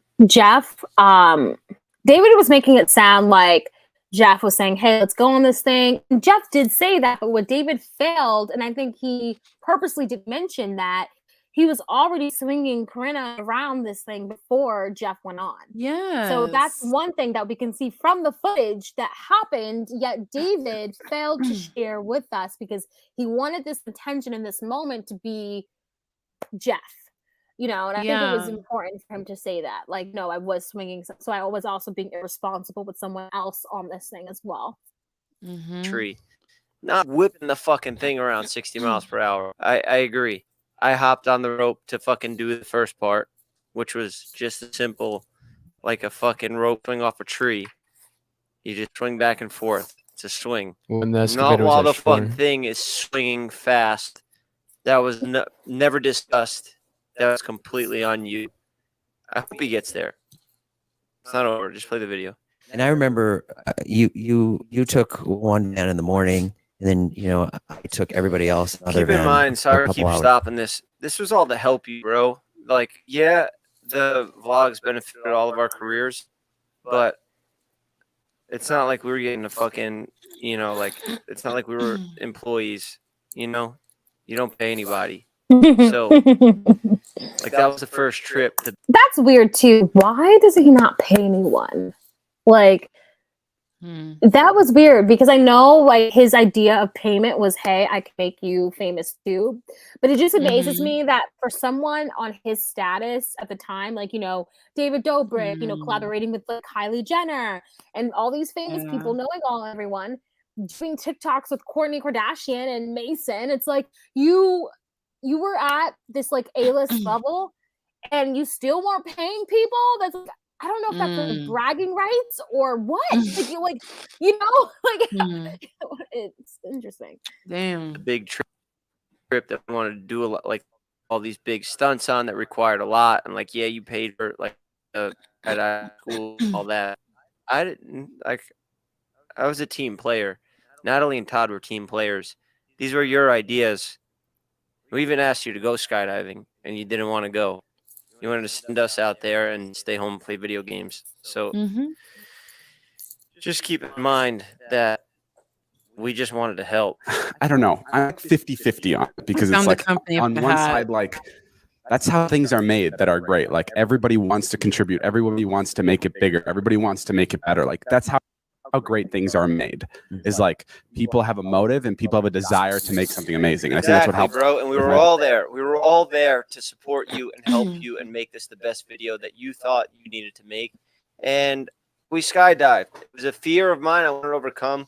Kill two birds with one stone, help you out, overcome a fear. Fucking perfect. Cool. I'll try that. I'll do that. We went through a lot of emotional stress, physical stress to fucking get this shit done for you. And then the second you get my life in your hands, you blew everything. It's a miracle I'm still sitting here. I came a centimeter from fucking death. It's a really hard thing to like navigate when you're in the hospital with something like that, because you don't know whether or not to be like super serious and caring or goofy, right? Like I don't know how to do that. I remember Jeff told me to check the DMs, and it was a video that he found like 15 minutes before the accident that somebody posted. And he said, let's recreate this. And it was a guy swinging from an excavator and flying up. Okay. This is the part I don't like because keep in mind, David didn't see this until after, spoiler, but David didn't see this until after Jeff was already injured into the hospital.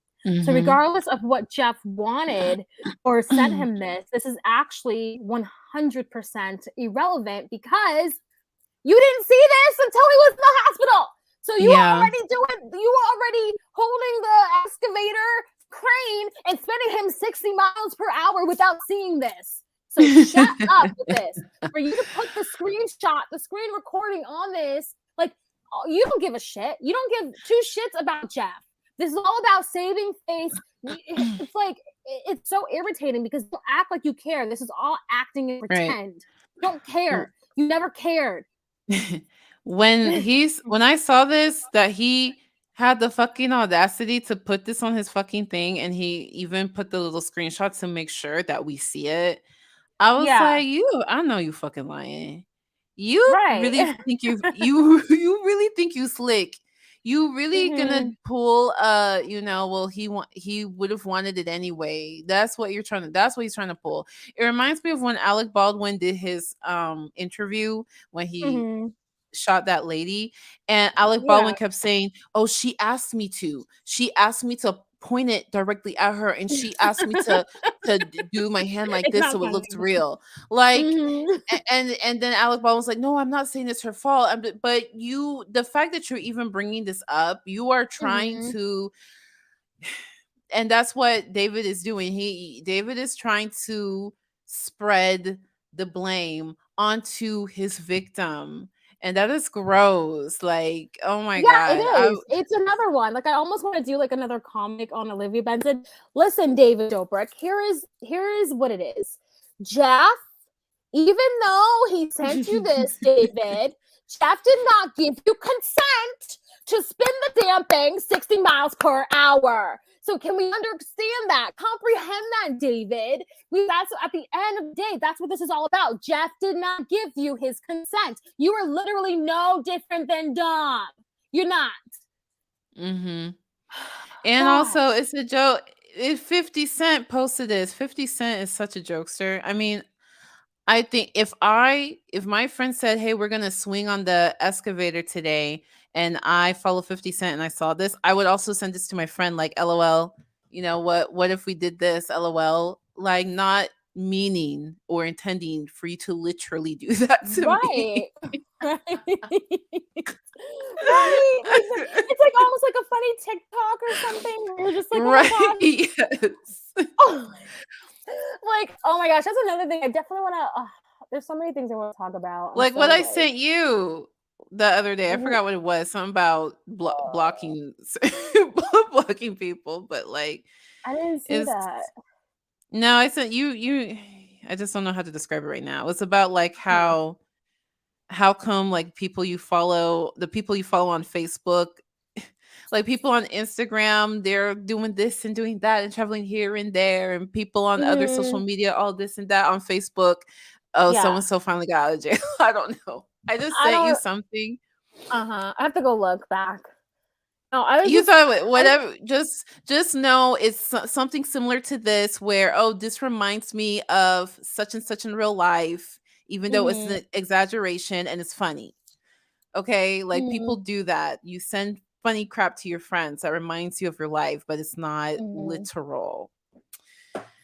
Okay. And one more thing before we get back to this, because you mentioned TikTok, real quick, how do you feel about the people who? Okay, there's body positivity because I saw some TikToks yesterday and I was like, wait, what? There's body positivity, and then there's like um people who are eating unhealthy, like basically what's his face who like eats a lot, YouTuber Oh, that thing. Nikocado Yeah. avocado. So then there's people like Nick. I use his name Nick. I'm just gonna say Nick. There's people like Nick who sorry, I can't do that right now. There's people like there's people like Nick who I'm like, do I congratulate you or what? Like, you know what I mean? Because they're like eating Congratulate. and like no, because people are like, good for you. No, because there's this chick on TikTok. There's a bunch of people, but there's this specific person I'm talking about, and she like will go in her bikini and her underwear, and it's fine if it's body positivity, but then she's like eating Mhm. all these junk food or take photos with the junk food, and it's like, are you like killing yourself Okay. doing this in the process as well? I guess my question is, how do you feel about stuff like that? Like people who are like overeating and showing themselves overeating, and they're getting bigger and bigger because of it, that kind of stuff. Mm-hmm. I feel like it's not good for you, but that's what you like. That's how you chose to get your coin, then I don't consider it body positivity. They're not doing it for body positivity. They're just doing it because that's how they make their money. I don't know. Right. I was seeing all these because it's like in these situations, like, look, I'm definitely not like, I don't know, not skinny. I'm obese. Like, I'm not, by American standards, I am obese. And so I'm not sitting here trying to like fat shame anyone. But I saw these comments. You always see all these comments now of people who are like extremely obese, and you'll see like, she's Mhm. confident.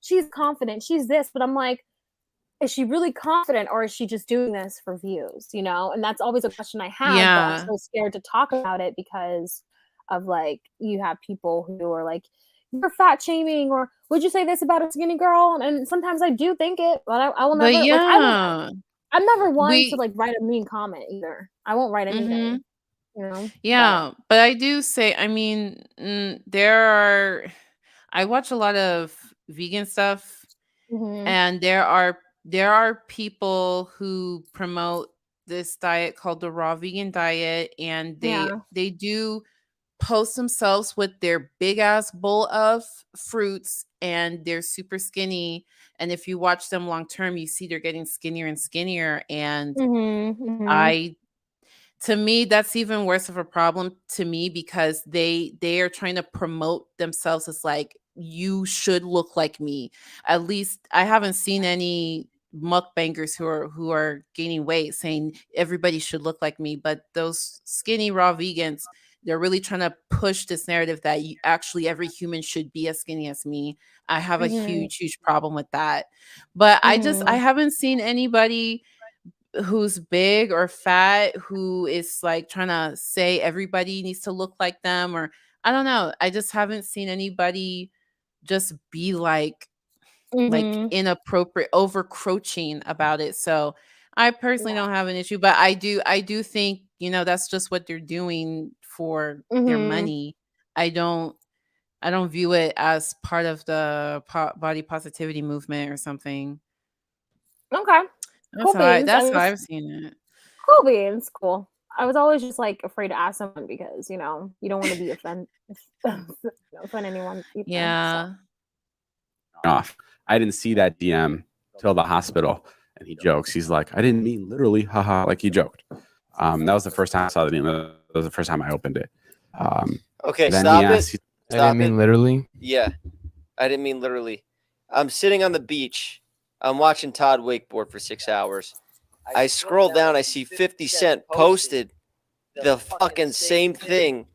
So I send it to David, thinking he's in there, like, not checking his phone as he's operating this fucking thing, and maybe he would look at it later as a joke. If you're watching something so ridiculous happen in real life, and then you see a meme of the same shit that 50 Cent posts, of course I DM it to him as a fucking joke. If it was clearly a joke that you didn't see until way after the accident, why are you putting that in here and victim blaming? Right. Like it's like, oh, I Yeah. knew this and I needed to, like, I did this because Jeff asked. It was all Jeff's idea. That's it. That's where we're going. That's what this video is about. It's David saying, hey guys, I still don't know how to take accountability. So I'm gonna reach for any piece of information and use that against Jeff. I'm gonna play this clip, even though it means nothing. Saw it after on the fucking deathbed. I opened it up when we were at the hospital after I already smashed his skull and nearly killed him. What are you gonna pull up next? The fucking girl that got she's in a bikini on Instagram. Oh What are you gosh. gonna do to justify stuff, Oh bro? gosh. Just fucking own up to it. that was the first time I saw the DM. That was the first time I opened it. And then he asked, he's like, can you promise me one thing? And I said, what? And he's like, can you just promise that no one ever knows that this was my idea? And I was like, This one absolutely. also Like, confused me right that's- here because Mhm. I thought it was David's idea and Jeff just said, yeah, I'm down. No. So what he's saying is that what Jeff is saying is that he asked David to don't ever say that this was my idea to be flying around like 60 miles per hour. That's what Jeff says that David, because obviously there's footage that shows what happened, but Jeff's saying don't ever say that you spinning like me around crazy like that was my idea, because it wasn't. That's what Jeff says this whole promise was about. And I think even David's, I don't know if David is misunderstanding or if he's just lying. I don't think I don't, so like whose idea was it for the excavator at all? That was David's idea, right? Yeah, right? Yeah. Because the excavator was Okay, already okay. there. And Jeff So says in this, that's why I Jeff- have a problem with this, because however he's saying it, whether it's don't say it's my idea to spin around or don't say it was my idea to how I took it is David is communicating, don't say this excavator thing was my idea, to which I'm Mhm. like, why are you saying that? Because it's your idea anyway, David, so that doesn't even make sense. But about this whole spinning around thing, Yeah. that also was not his idea because they didn't communicate. I was under the impression that he spun that one girl and they were like, that's too much, and then it's Jeff's turn. He's like, come on, Jeff, come on. And he's like, okay, sure. Like, I did not get any impression that there was any further communication that, okay, you should spin me around at this speed. There was none of that communication.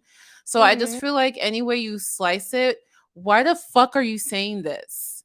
Right. Again, you are again trying to make it seem like Jeff is partly to blame.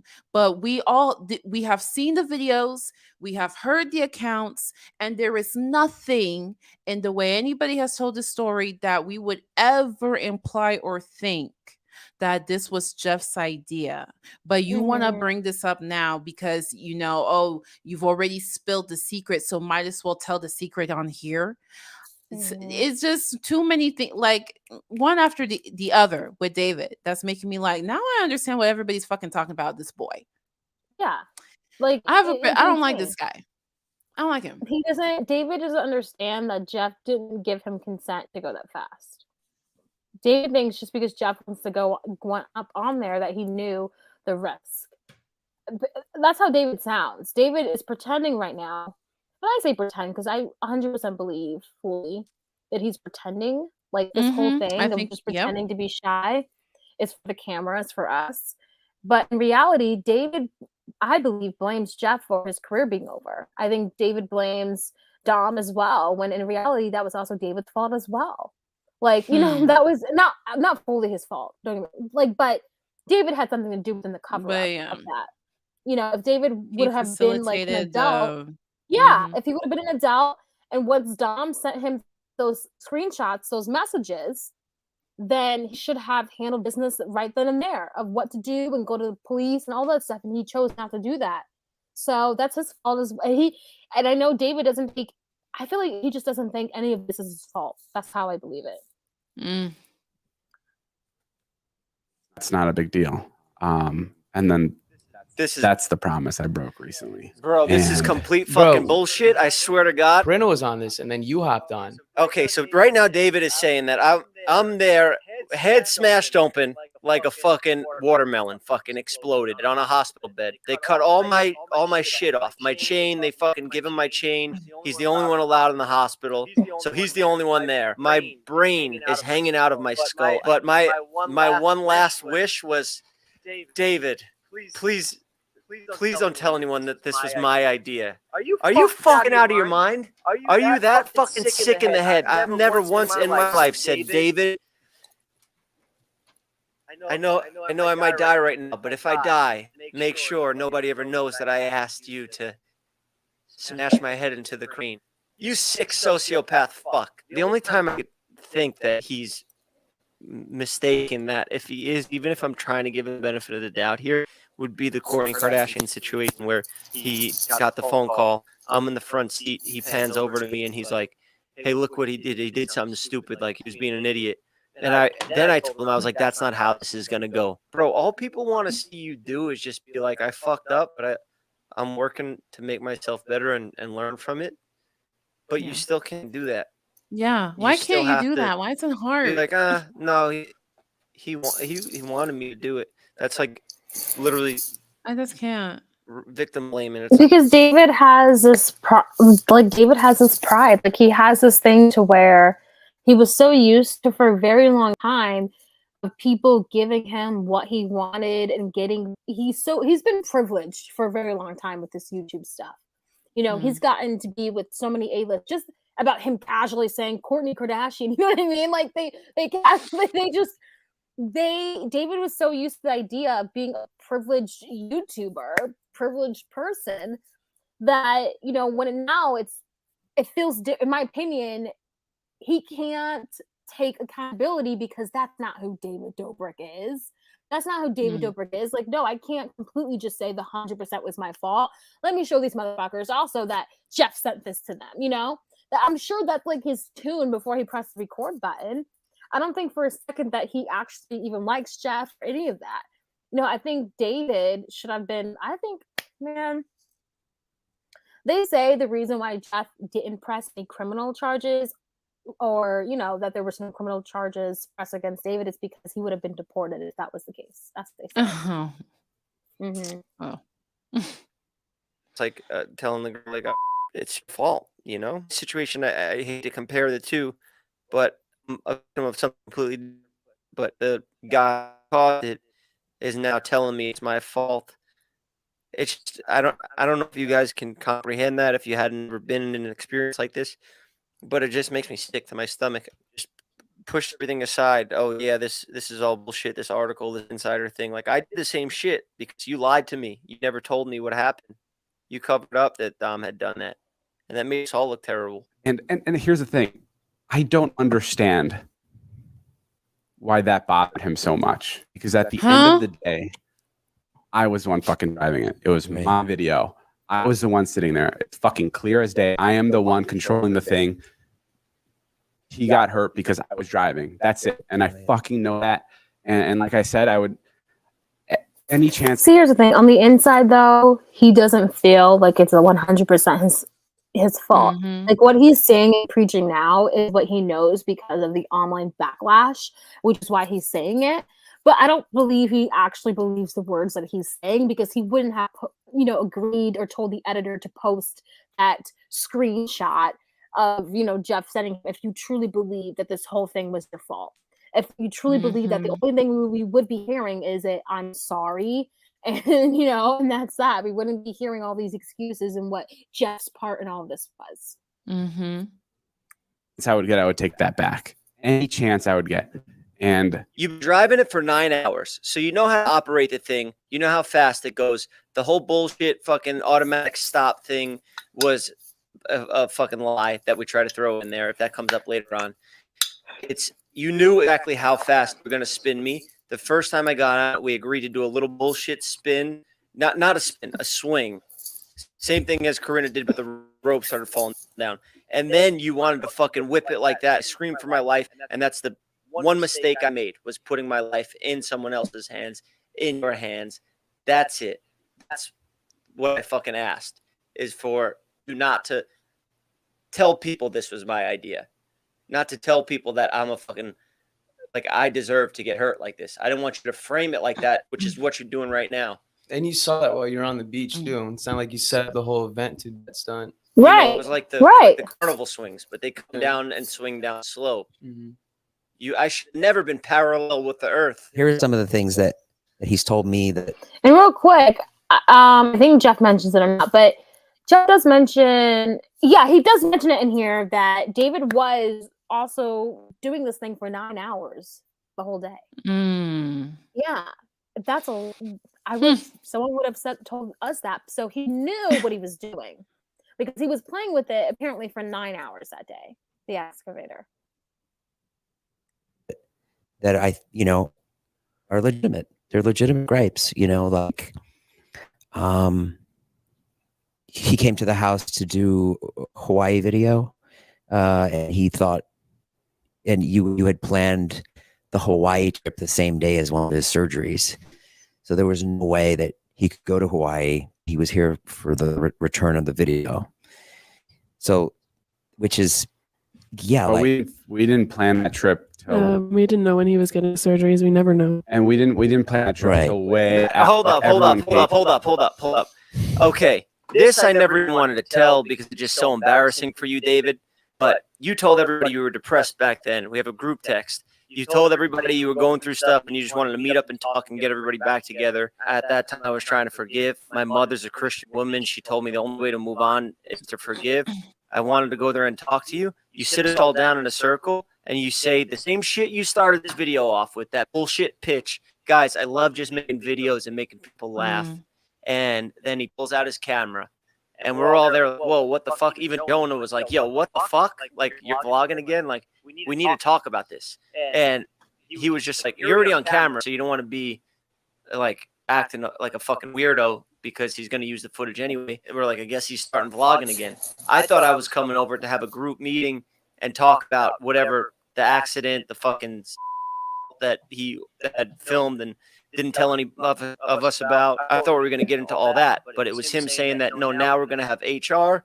We're going to have everybody discuss videos. They get to see them before we post it if you're in it. And first of all, that never happened because that video, he later took us out to the car to surprise us with something. And Natalie, you know the surgery. You're in the email threads. We deal with you. And you sent us off to this bullshit insurance company. You know exactly what's going on. If you're paying attention, if you read your email, I don't know what your career is now, but you know when my surgeries are. You guys know when you booked that trip. And you take me out to the car. You put a camera in my face with Todd and Scott. And you have us all react. A surprise. This is my comeback. Logan Paul goes and gets canceled. He takes 6 months off, comes back with a charity video for suicide awareness. Even at that time, he got hate for it. But it was a better move than $1 million influencer Hawaiian vacation. Now I'm on camera, of course. I'm like, cool. I guess this made David look like we're still cool. Where I'm still gonna vlog with him, that even after he almost fucking murdered me and just disappeared after, went back to making TikToks and house tours. But now I come back and this is what you do, and then all that HR and get credit before you get to see it, okay approval. all that shit never happened. Who's lying here? Because you know when the surgeries are. There's an email thread with Ivan, my assistant, the insurance company, Natalie. If I would have known this would have happened, I'd rather have just dealt with it than get infractions on my credit. Yeah, Well, like we didn't plan that trip. Okay, so a few things. I don't know if it was a technical thing, some miscommunications with the emails, because I don't know what to believe. Natalie is saying she hasn't seen anything, never gotten anything. And he's saying, no, she's on the thread. To me, Yeah. not to victim blame, but, you know, this kind of chimes into rich people problems a little bit. Hear me out. Mhm. Because if I knew, granted, David should pay for the surgery, right? But if I knew David said that he was going to pay for the surgery and there was just I never got an email or something, not blaming Jeff, but I'm just saying, if Jeff didn't have the money, would he have said something, you know, would he have gone different routes? That's what I'm trying to say. I think this is like, oh, fine, I'll just pay it or whatever. Because, you know, like, I feel like, okay, well, you have his number. Did you text him? And then, once again, I'm not trying to, you know, say this is Jeff's fault. I'm just saying this sounds like rich people problems, just to be honest with you. Because, I mean, they all had everyone. I would have texted everyone in that squad, hey, David said he was going to pay for my surgery or whatever. And I just think because you stopped at, oh, Natalie didn't get an email or she got the email, like you stopped from just emails, to me, that's like rich people problems. No offense. Sorry. When we didn't know when he was getting his surgeries, we never know. And So take me out of the video. trip Okay, way look. So out. cut me out then. Out of respect, cut me out of that scene. Don't make your 4-minute video look like, oh, I just surprised Jeff, made him happy, we're good now. Yeah. And then he wasn't in Hawaii. I guess he just wasn't funny, so he didn't make the rest of the video. But Jeff's back. He's back in. We're good. Everything's We're I good, didn't guys. hurt him. That whole accident, sweep it under the rug. I got him a Hawaii trip. No, bro. Wait, guys, is there still an echo when you guys are watching the video? Oh, wait, because if so, Udoka, can you probably put it on yours? Because it's probably because they're saying there's an echo when Okay. Jeff thought the payments were being made and he didn't check until he got a late bill. Yeah, he didn't check until he got a late bill. But I'm saying, I don't know, man, guys. I'm just saying. I'm just saying, I don't know, like if someone was paying, I think it's still, I do mind the echo. I don't mind the echo, but there is an echo. So do you want to try it on? Wait, we're at 1723. Do you want to pop it up on your screen? Okay. Because I think it's just me. I really, truly think it's me. Okay, let's. Like, I don't want to, I'm not trying to blame Jeff for anything. I really am not. But I just think of rich people problems. Like, I can't miss a bill I can't ignore or not oversee anything. Yeah. You know what I mean? I don't have assistants or anyone to look to see if he's talking about assistants here and stuff. I'm just saying, Yeah. you know, So have my it people falls call under your rich. thing. Yeah, it sounds.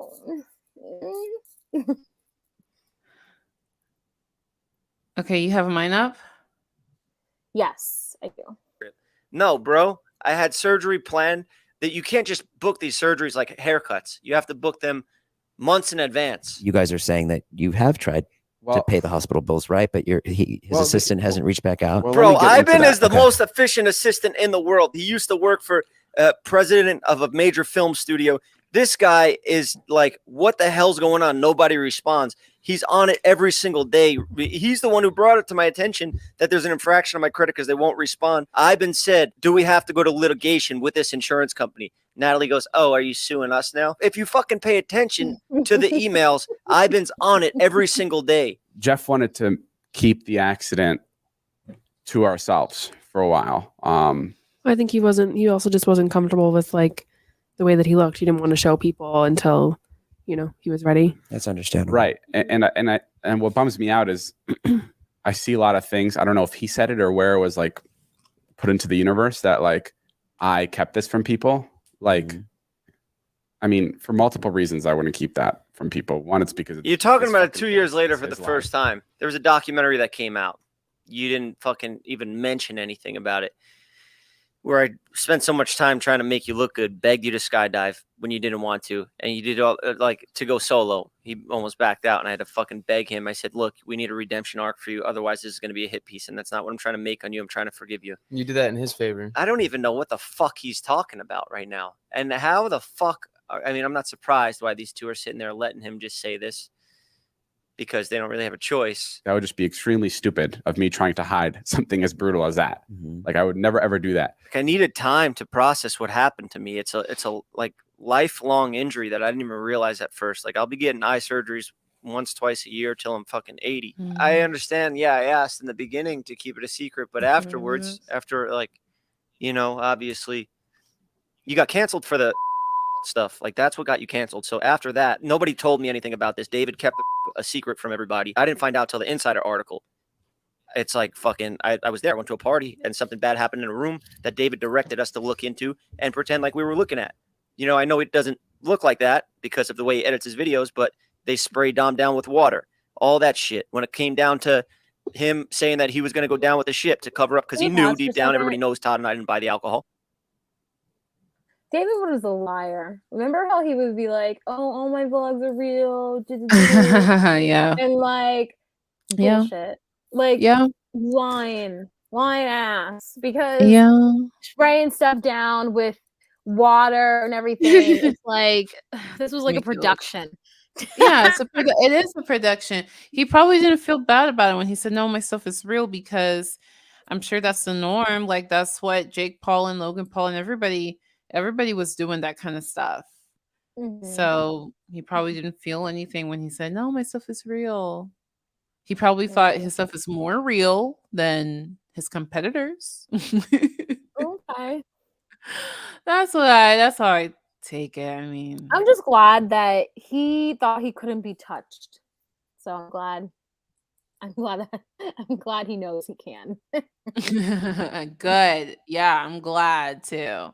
There's already alcohol there in that house. There's plenty of alcohol and fucking drugs, whatever. It's Dom's living there. There's always that giant bottle of Jack Daniels there. And, you know, I regret the way I handled some things because I didn't approach it right away perfectly. I was just like, I'll talk to any reporter. I'll talk to Insider. I'll talk to H3. I'll talk to whoever, because I know that my part in this was not what these people are saying. And David knows that I didn't go buy alcohol. I haven't personally bought alcohol in 5 years because I've been sober. So apparently Jeff had apologized to Ethan, and I'm just gonna state my opinions. Like, he apologized, I guess, about the whole Cody thing coming to his house, apparently, allegedly. I don't know. I didn't see the video. But if it is true, I feel like that was accurate because I felt like another TV channel covered it. But I think that the only reason why Jeff apologized to Ethan was because Jeff knows that he's suing David, and so he needs like an Ethan Klein stance to be on it. That's how I feel. Oh, really? Because when you really think about it, not to put Jeff in the hot seat, but to put Jeff in the hot seat for just a sec. When you really think about it, when Jeff's first reaction was to like, it wasn't, "I'm sorry, Ethan." You know what I mean? Like when you hear that your friend Cody basically doxed Ethan and, you know, went into his, like, to the outside window of his home, and also got footage of like a license plate, like, your first reaction should be, "Oh my God, I'm sorry." Because it wasn't, makes me think that relationship, that apology was phony AF. So that's my opinion on that. Because I just low-key think Jeff was like, "Go for it," but I don't know if he did that for. I mean, maybe he did. I don't know. So I knew that 100% I didn't buy it, but David said, "Don't worry, I'm the captain. I'm going down with the ship," and he didn't say shit except for protecting himself. So that's when the respect level changed. I was like, "All right, you look at all of us like pawns. You're the fucking head honcho. You think maybe because you got more money and followers that you're more important and you're the top priority. When it comes to let the victim tell their story and don't fucking deny it, because there's nothing worse than hearing you're a liar or it was your fault that this happened to you." So at that time, I was a month into being friends with them, and we were having a blast together. I didn't know that, you know, this was part. I don't make those types of videos, these sex jokes and like all this shit, but it worked for him.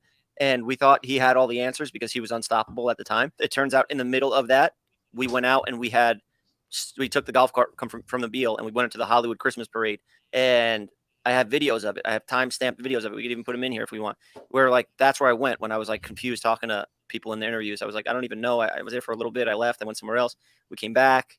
I don't remember any of this shit because I've been to a lot of parties, and finding out 3 years later that an assault happened, and then you hear from this guy that no, it's just for clicks because it's my name. Like he said in the documentary, this sick fuck can't take accountability for anything.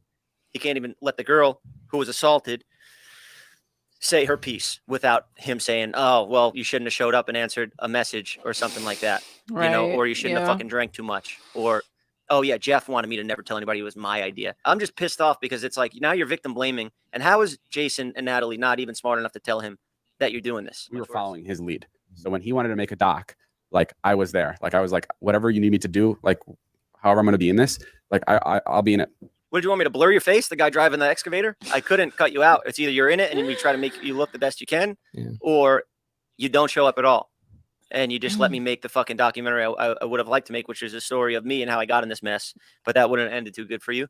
So, yeah, again, me dumb, trying to be a friend to a guy I thought that was my friend, but he's a narcissistic sociopath. Remember, like the allegations were out, and then at the same time, like if what happened to you, people found out that David did this to you, it would have just made his career worse. So of course it was going to get hush, or him controlling the documentary cut. They cut out a lot of things in there that I didn't think were bad at all. I thought it was just storytelling. And well, you're also off of surgery and on drugs. Yeah, I literally, when I posted that picture of my eye bleeding, I was riding home on anesthesia. I don't know if you guys know this about surgeries and anesthesias, but anesthesia, it's so powerful to knock you out while they're cutting you open and stuff like that. It lingers in your body for a few days after. So they came over the day of surgery. So I was completely a vegetable. And then after that, it was like they were asking me if they could cut pieces, and I was like, oh, fuck it. Who gives a fuck?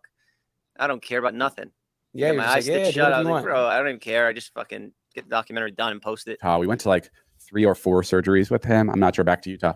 And one of them, we were filming the doc, and one of his guys that works with him went up to Taylor and was like, we really want to make David cry in this piece. We really want him to know what he's done. And there was more of what he said to Taylor, but that was kind of the thing that resonated with me the most. And that's where I started to feel like, oh, fuck, like what's going on here? Like, I don't like this part either. This made me mad too. Because he's talking about that he felt uncomfortable that they said we want to make him cry. And hold on, let's see what he says. Someone's not being transparent with me here. Like, I almost feel like I'm being pushed into a corner. Okay, I just feel like that's what every single one of his videos are. He pushes people into corners, and he stages things to make it look a certain way. So why is he feeling like weird? Sorry.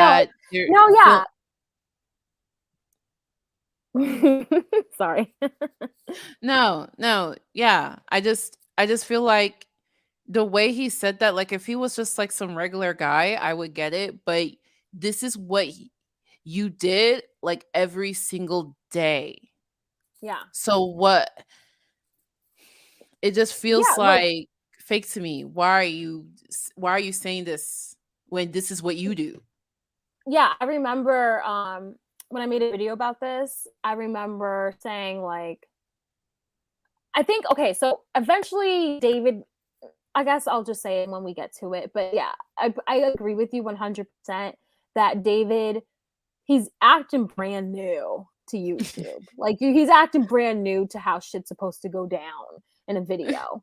So, and I thought that was very like performative. This whole thing was just like lies. Let me look good in front of the camera. Maybe this will get me some more sponsorships after people see that more people are on my side. Like, just take your loss, David. Take the loss.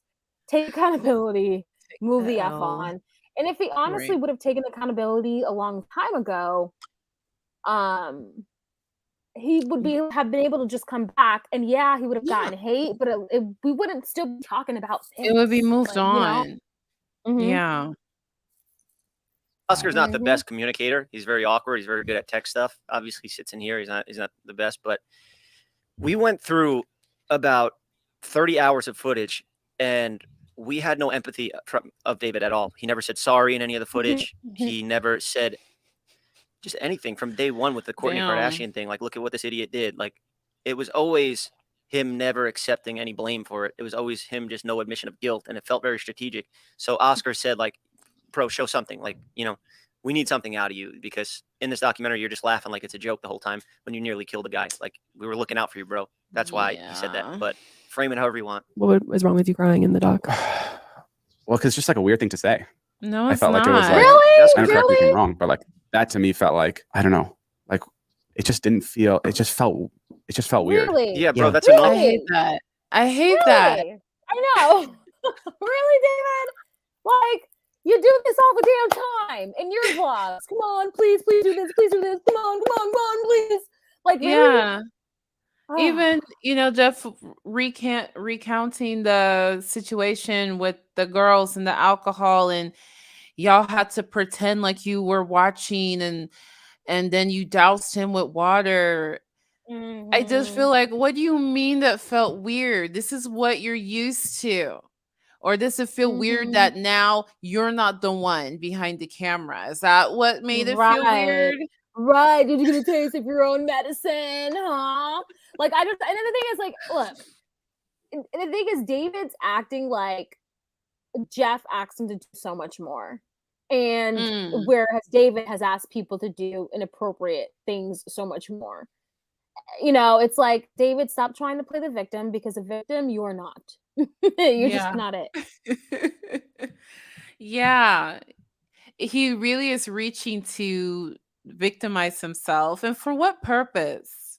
Okay, let's say we did say, oh, it is weird. They're manipulating him in the documentary. And what of it? Then, and what of it? But I just think it's interesting. Jeff said that they didn't have any footage of him looking sad or sorry or even saying sorry. Yeah. So it's like, yeah, I feel like, what would you have preferred, David? That it's just, I guess he likes happy-go-lucky, everything happy-go-lucky. Is that, would you have preferred that? I think A the way documentary about how you hurt your friend? Yeah, like how Jeff is explaining it, he's just answering it. Like, yeah, because we didn't want to make you look bad. It just, to me, because of the way how Jeff is explaining everything, I believe David was like, okay, what are all the negative things that I can say about Jeff? And this is all he has. This is all he has, is this, that he sent him a screen recording before the incident. So that might make it look good for me.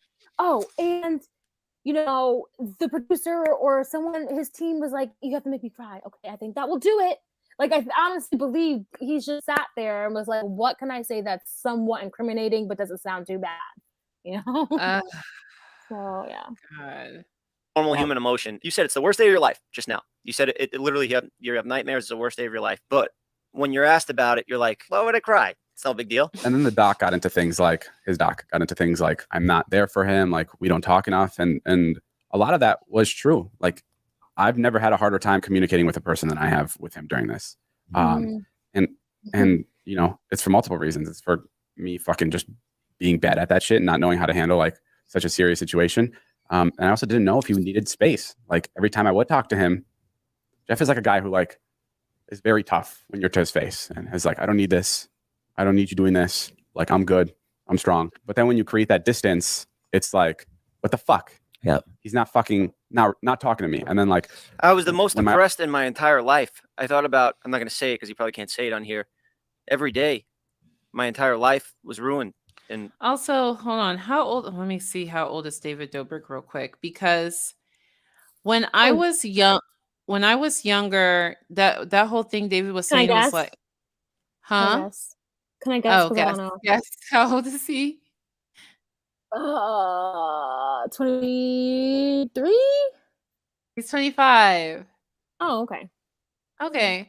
I don't know. Maybe I'll let it slide for 25. But I know when I was younger, when someone's the kind of person who's like, no, I'm okay.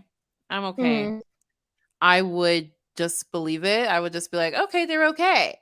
I didn't know any better. And then as I got older, I realized, wait, no, sometimes people are not okay. They just think they have to say that or whatever. So I don't know. But the other thing, okay, so David Dobrik is 25, but he is sitting with like this old ass man. How old is that man? Gosh, Nash. Jess Theory said Jason, who's like 50, hanging out with 20 to 25-year-olds is a choice. Hey, Jason, I called him. I typed in John Nash, and then it says 80. Whoever John Nash is, he's 86 years old. I was like, wait, no, he's not that old. No. Okay, Okay, here's my Jason only Nash thing is with 48. Jason. Here's my thing about Jason real quick. With Jason Nash, it might be just a little bit different in his case. Okay, I did like a whole story of Jason Nash, and Mhm. with him, he saw David as like a ticket to be successful.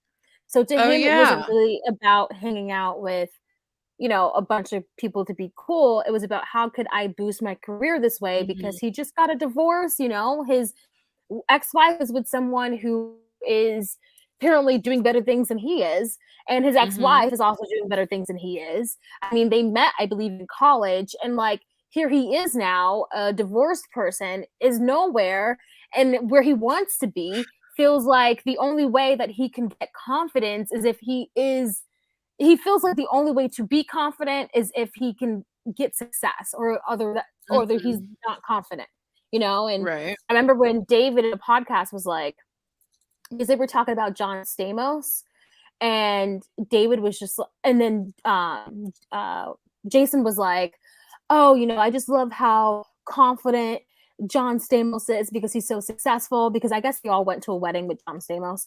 And Okay. David goes, no, Jason, you're getting this wrong. John Stamos, he's not confident because he's successful. Because he's confident, that's what gave him success. And it Yeah. was really hard And for Jason John to really, Stamos has been confident since the beginning. yeah. I just read a little story about him, how I forgot, I don't remember his background. He's like Middle Eastern or something, or Italian. I don't know. Mhm. But Mhm. they were really trying to make him feel bad about his background, his ethnicity. And he's like, I don't give a fuck. And you're going to change the name of this Full House character, and you're going to make his hair like this. And I was like, okay, John Stamos. So John Stamos really declared who he was, and Mhm. it worked for him. But go Yeah. ahead. I'm just vouching for No, John but Stamos already like, having and confidence. so, no, all I wanted to say was, it was that whole entire conversation was so telling. It really gave a lot of information about Jason Nash. We knew from that That's conversation that he just was not, like, even though with all the jokes and stuff, you just knew, oh my gosh, this guy, he's really like, he doesn't believe in himself. He's not confident. He thinks literally the damn. only way he can get there is, even if he has to hang out with a 25-year-old, that's what he'll have to do. So Yeah. to me, I don't think it was really about the girls. I think it was really a career booster for him, unfortunately. But yeah. Oh, I didn't think it was about the girls. Ooh, I don't think that lowly of Jason. Damn. But my point is, I feel like, okay, so I get why you coming for the come up, but you're still hanging out with these people, and hey, maybe Mhm. he's a fake friend, or maybe no, there's Mhm. actual friendship there. But I feel like when you're that much older than the people you hang out with, you just naturally you take on kind of a parental role. Just, you're not trying to tell them what to do or whatever, but you give some wisdom. You know what I mean? You're not just Here's a few times. Like, here's the thing: the only time Jason ever gave some wisdom, in my opinion, at least it was shown publicly, was only when like anyone would say something. Like, for instance, when David Dobrik would yell "bomb" in an airport. Jason Nash was like, "No, stop doing that." He would do the same thing with Liza. He would do the, and so Jason like did not like that. But here's the thing: what I'm starting to say is, like, any normal human being would be like, you're dumb AF for even saying that. And so Jason Nash will only speak out for things like any human species would. No. So that's, oh. yeah, like, that was under See, the like privileged part. hmm. Yeah, I'm gonna watch you think about it, because Jason, I just feel like you even have children, that you've Mhm. raised, you've been married, you have all Mhm. of this life experience, He's and a very good dad. He's a very good dad though. yeah, so how Mhm. can you just really just be sitting on the couch like I'm just telling you, it's a like a yes career thing. man? It's a Huh? career thing. It has everything. When your wife is sitting there working with CBS Studios, working on SWAT, the executive producer for SWAT, and you are nowhere near that, yeah, you're going to do anything you can to get that level of attention. And honestly, when he got together with David, people were noticing him around LA or wherever they live. Yeah, So, you I'm know what I sure mean? Like, it helped. Yeah. mhm.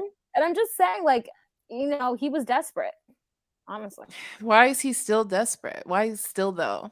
Because his wife is still the executive producer for SWAT, and he still is Oh like not Lord. anywhere where, you know what I mean? He's still not anywhere, you know?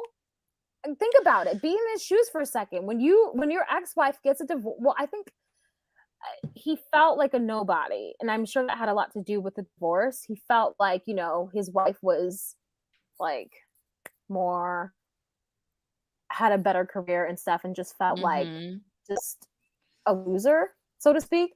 And so, it wasn't, and he didn't feel like he had the support in his dreams. That's what it came off Mm. as. And Mhm. I think when he got a divorce, he felt like a fresh start. He's going to do his comedy thing. He's going to try to do whatever he can to get to where he needs to be. And when he clicked up with David, and mind you, he was a very popular Vine star. I think he was doing Vine and stuff, so he was very popular with that. But it wasn't really until he met David where he would get stops and be like, "Oh my gosh, you're Jason Nash," Yeah. and he felt like a celebrity. So even though we see it as, "Oh my gosh, you're still like not at A-list," you know, it was the first moment to where he like felt like a celebrity, because he would be walking around, anywhere, and he was like, "Oh, Jason Nash." He felt cool when he was with David Dobrik and the Vlog Squad, and not I to mention get he's that. older. So I yeah. I get that. I just don't see how that would stop you from just dropping some wisdom, every now and then. Especially when y'all's friend is in the hospital. I don't know.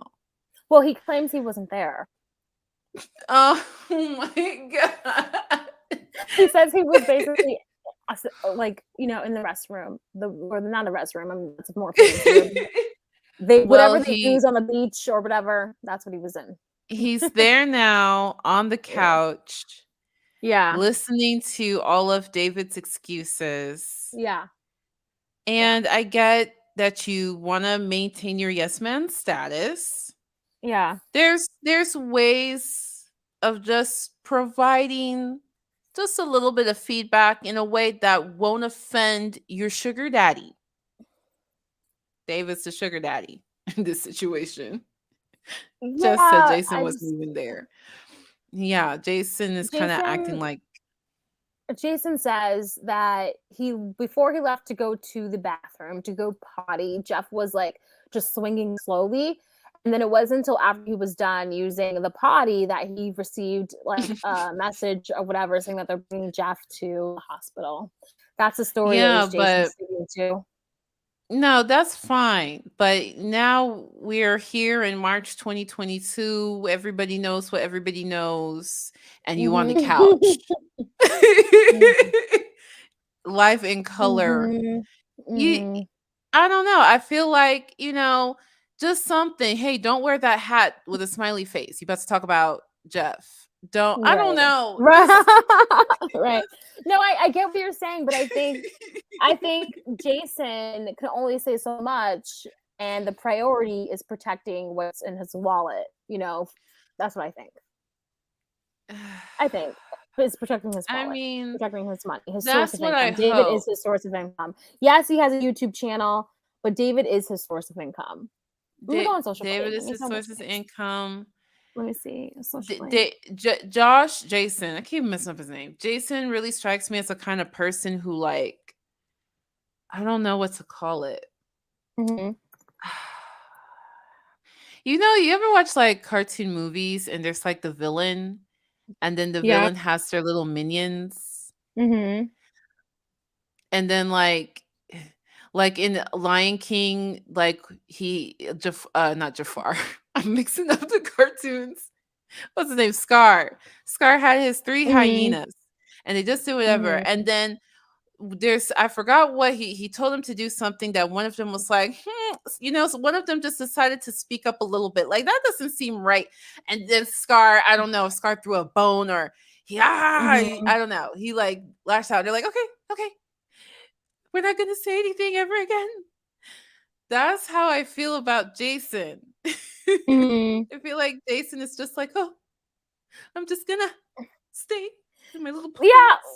Yeah. I will say this though. I think after this backlash, Jason is definitely taking. You see how serious he's trying to at least be. Like he's trying to be. There's no laughs. There's no jokes this time, and he wants to make sure that he let us know that this isn't serious. This isn't a joke to him. So that's what I think. Well, I express how I feel about Jason. That's not satisfactory enough for me, but he is who he is. He's a yes man. He looking for a wife? He's looking for a wife? Jason? Probably, yeah. I guess him and Trisha Paytas didn't work out, so. Keep in mind, I believe he dated Trisha Paytas because of, Trisha Paytas. The like, you see what I fame. mean? Yeah, that's what I'm trying to say. Like, he literally did that for fame and clout. And it's like, if you're willing to date Trisha Paytas for fame and clout, you're pretty much willing to do anything. What? You don't think they had real love for each other? I don't think he had real love for her. I think she was another mill ticket. Really? You don't? Do you think he was attracted to her? Of course, but yeah, I do think it was like. I think it was like. But then he would complain about how she always wanted to be intimate, always wanting to have sex. And he didn't want to. Yeah. Because of his back, apparently, or his knee. I think it was, I don't know, one of those. But either way, Lord, that's the trials and tribulations of dating older men. The back and knee. I was listening to a podcast, guys. I listened to every single episode of Views, whatever hell he said it. But I listened to every single episode, and I remember there was one episode, like maybe in 2017 or 2016. Of where he was just like, they have went to Chicago, I think, to visit Jason's family, and they got a hotel, and Trisha like wanted to have, I think it was like Trisha he made a comment about how she wanted to have sex all the time or something like that, and he couldn't. It was something like that. Or no, maybe or maybe that was a trip where David actually recorded them having sex. He was hiding in their hotel room. Oh God, that's so horrible.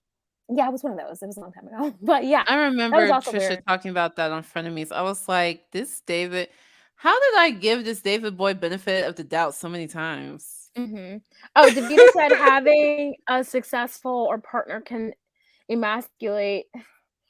emasculating to some men.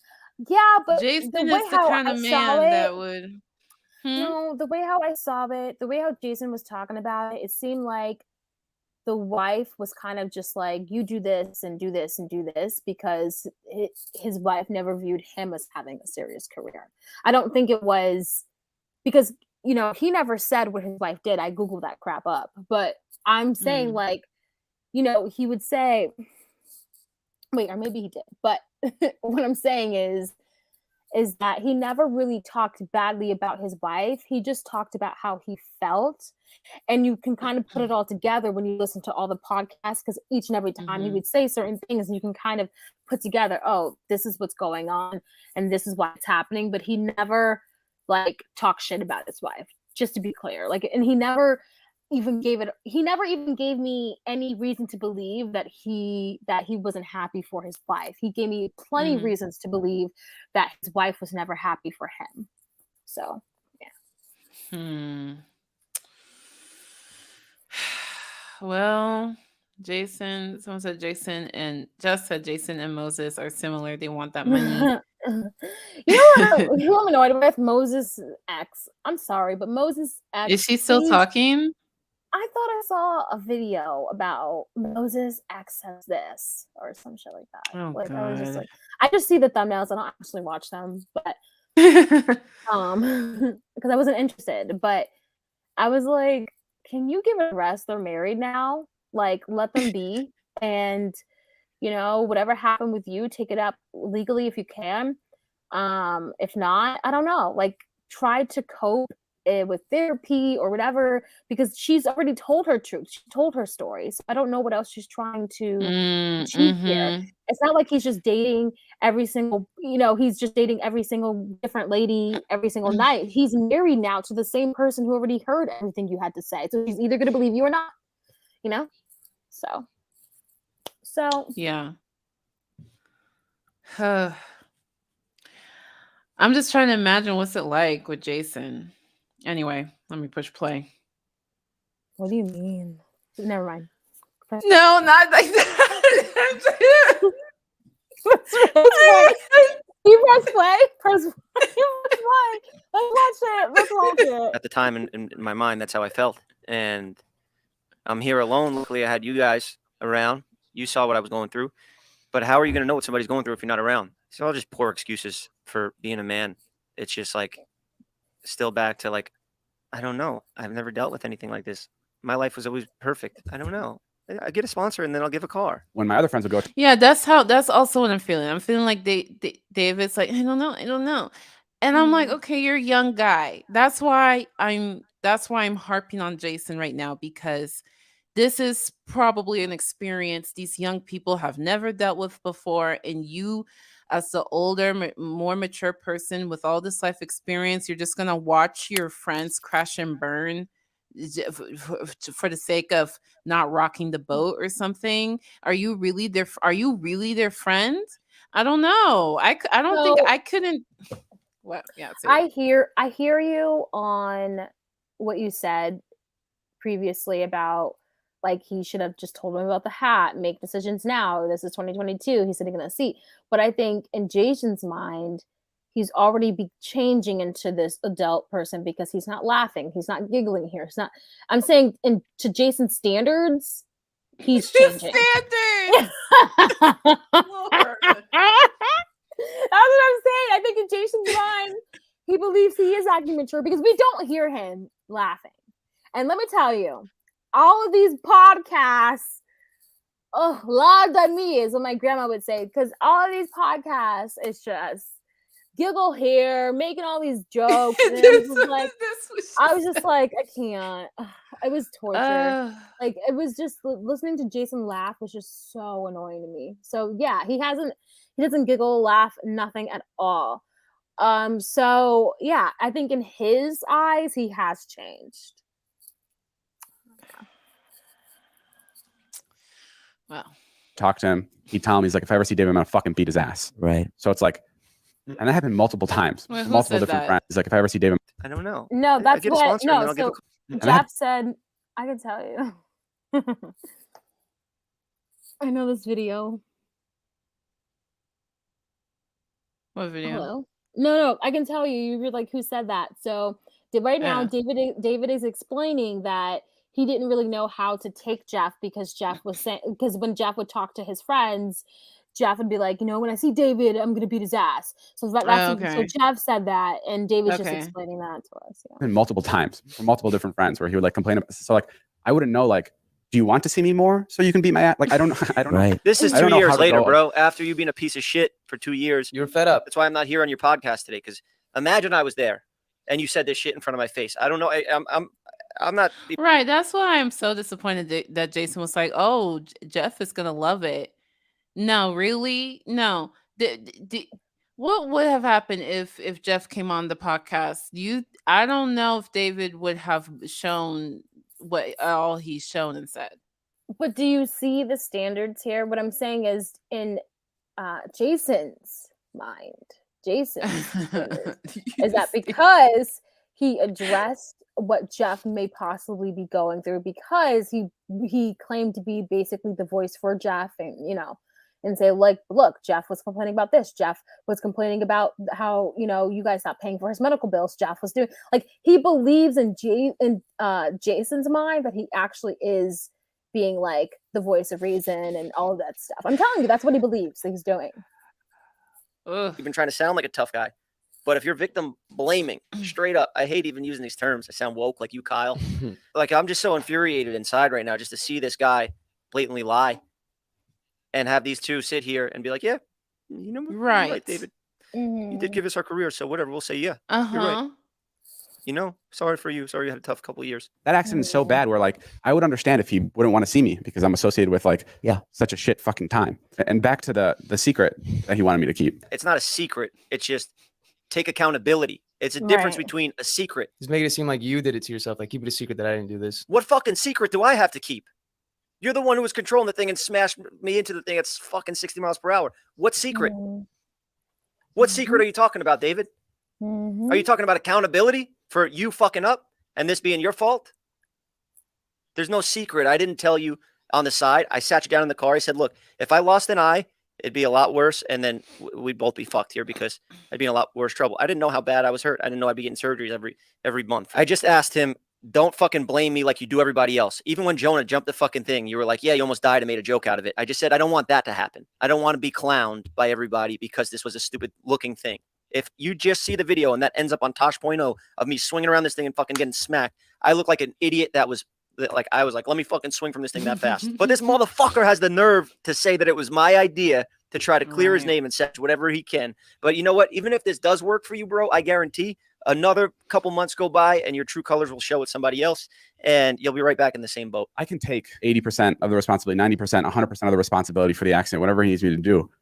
But that, then when it gets to the point where it started to feel like I was taking 150% of the responsibility. Right. I don't like that either. I don't like how he started out. I can take 80%. Listen, it needs to be the full 100. Don't leave out even 5%. Well, then he goes on to say, well, I could even take 100. 5%. He goes to say, though, I can. No, but he goes on to say, like, oh, I could even take 150%. But like, he's just trying to make himself like, stop fighting with yourself, dude. Right. Just take responsibility. Like, stop. What does he mean when he said it's starting to feel like 150%? Yeah, well, I don't. What does that mean? He's just trying to sugarcoat it and be like, if he just said, I feel like people are cyberbullying me, people will still roast him for saying that, but yeah, just that is better than sounding and confirming what we thought this whole interview, that you're trying to remove blame from yourself, and you just confirmed it. You started that sentence with, I can take 80%.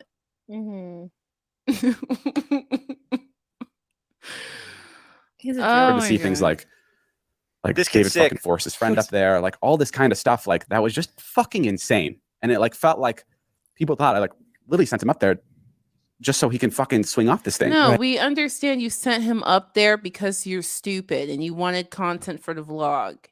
But he's purposely focusing on the things he's just focusing on the things that may make him look good by saying, no, I would never bring him up there to do this and that. I wouldn't. But to be fair, he's responding to what Jeff, this whole video is in response to what Jeff had stated in his latest podcast.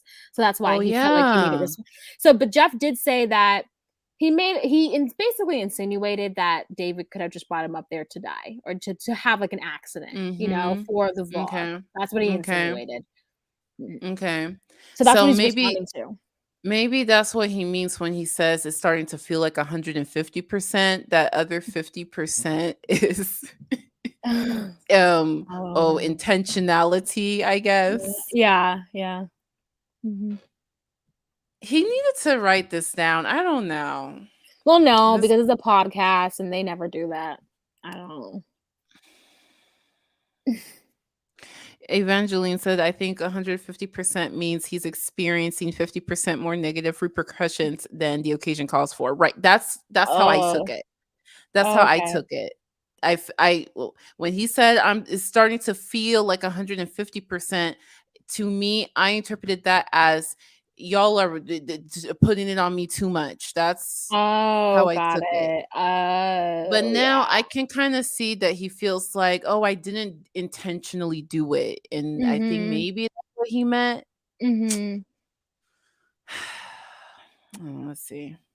Like that was not the case. And like the more and more that happened, the more I was like, what is going on? Like this is not what happened. It was a combined decision we made, and it was a complete accident. And yo. I love you, Jason. Oh my God. No. He really said it's a combined decision we made. I'm so mad. He didn't give consent to go 60 miles per hour.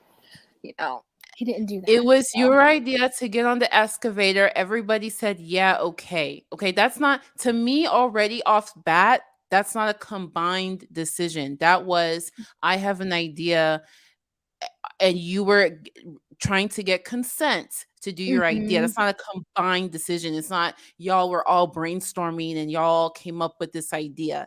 First of all, I don't like that part.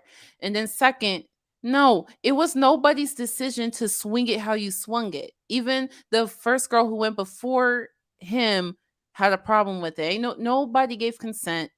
And in all the documentaries and the rehashings and the interviews, you have never told us that you asked Jeff, can I go swing you as hard or harder than I just swung this last girl?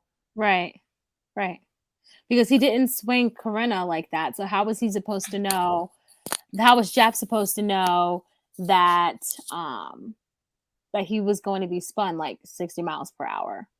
And I'm under the impression that the girl that swung, everybody said, oh, that's too fast. That's too fast. So right. She was complaining, David, stop. Like she got off of it because she was complaining that David was being basically reckless. Right. So I'm with Jeff in that you, David, are begging me to get on this thing, and I'm going to assume you're not gonna go faster than the girl who just said that was way too fast. You're not gonna go faster than that. And then you do. Right. Nobody consented to that. David is making me really mad. Like I wasn't even this mad when I first watched this. But you're sitting there acting like David does not go like this with his camera. He's filming. He's like, all right, let's do it. Turns it off. Yo, come on, Jay. Come on. Just do this one thing. This guy is sitting here saying like, oh yeah, David, you don't ever pressure people to do shit.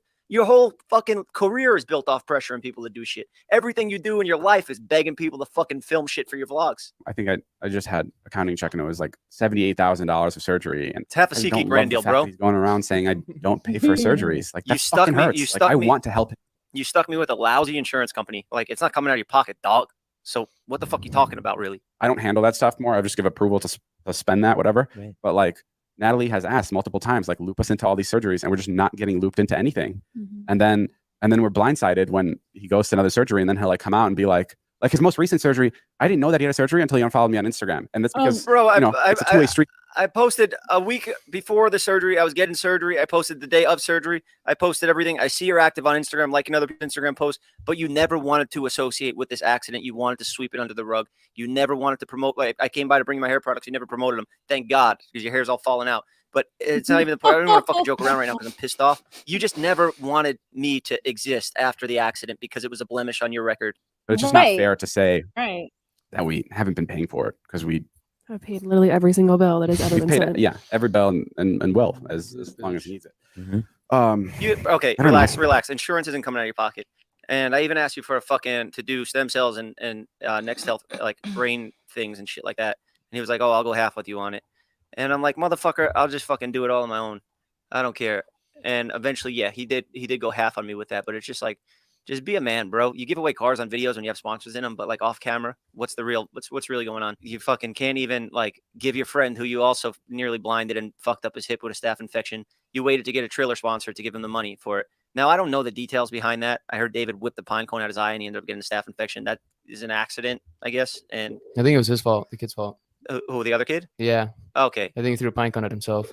Oh, okay. I see what you're saying. That's a good joke, Kyle. Way to lighten the mood here. But like, you need a brand deal to fucking pay for the surgeries, bro. You need to fucking do it like that. All right. You're speaking your mind and speaking your truth and your side of it, and it's good. Speak your truth, at the end of the day, bro. None of this I don't even give a fuck. 'Cause I know this guy's a piece of shit, but just seeing Jason sit there and let him lie to him, and it's like, bro, these people just don't give a fuck about nothing but money from fame and clout from David. That they're willing to just sit there and let anything happen. You know, I honestly think he'll see this Can you and pause?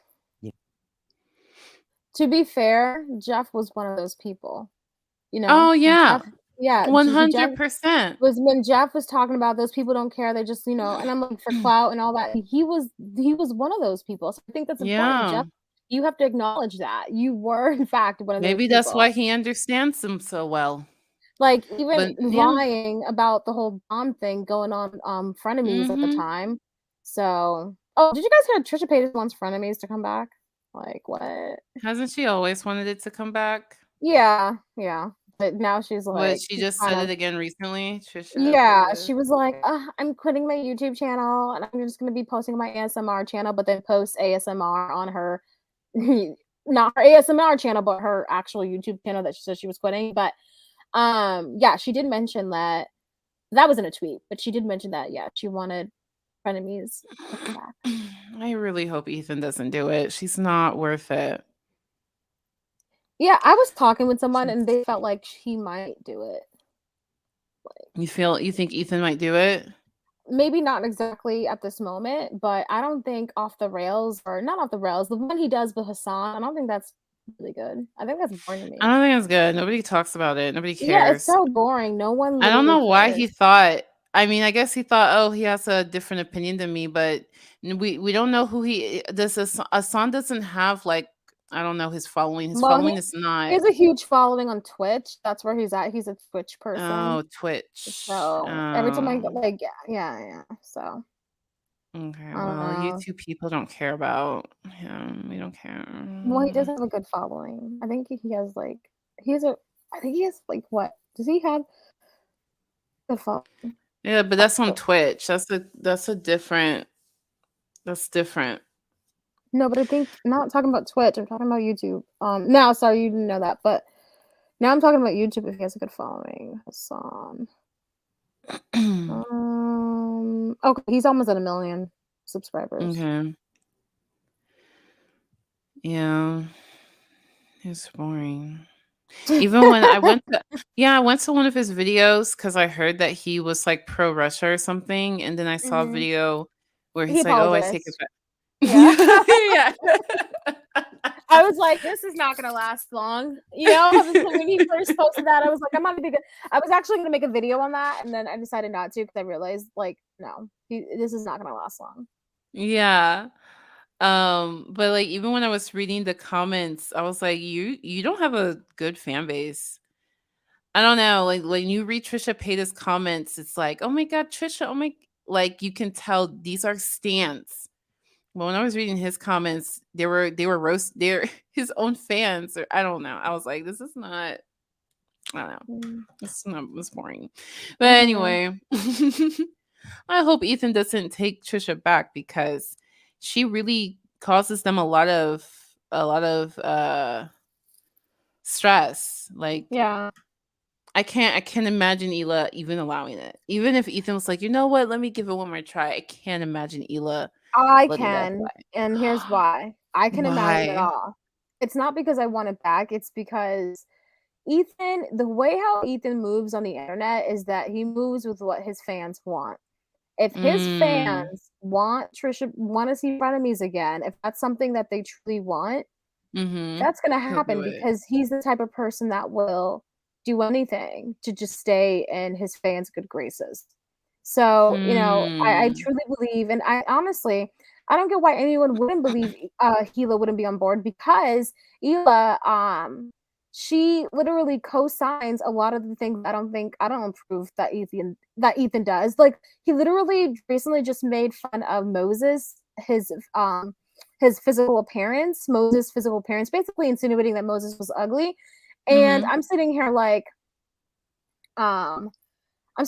but you got mad when Keemstar just tweeted you a horse, and he didn't say what it was, but you know, he was saying that Hila, your wife looks like a horse.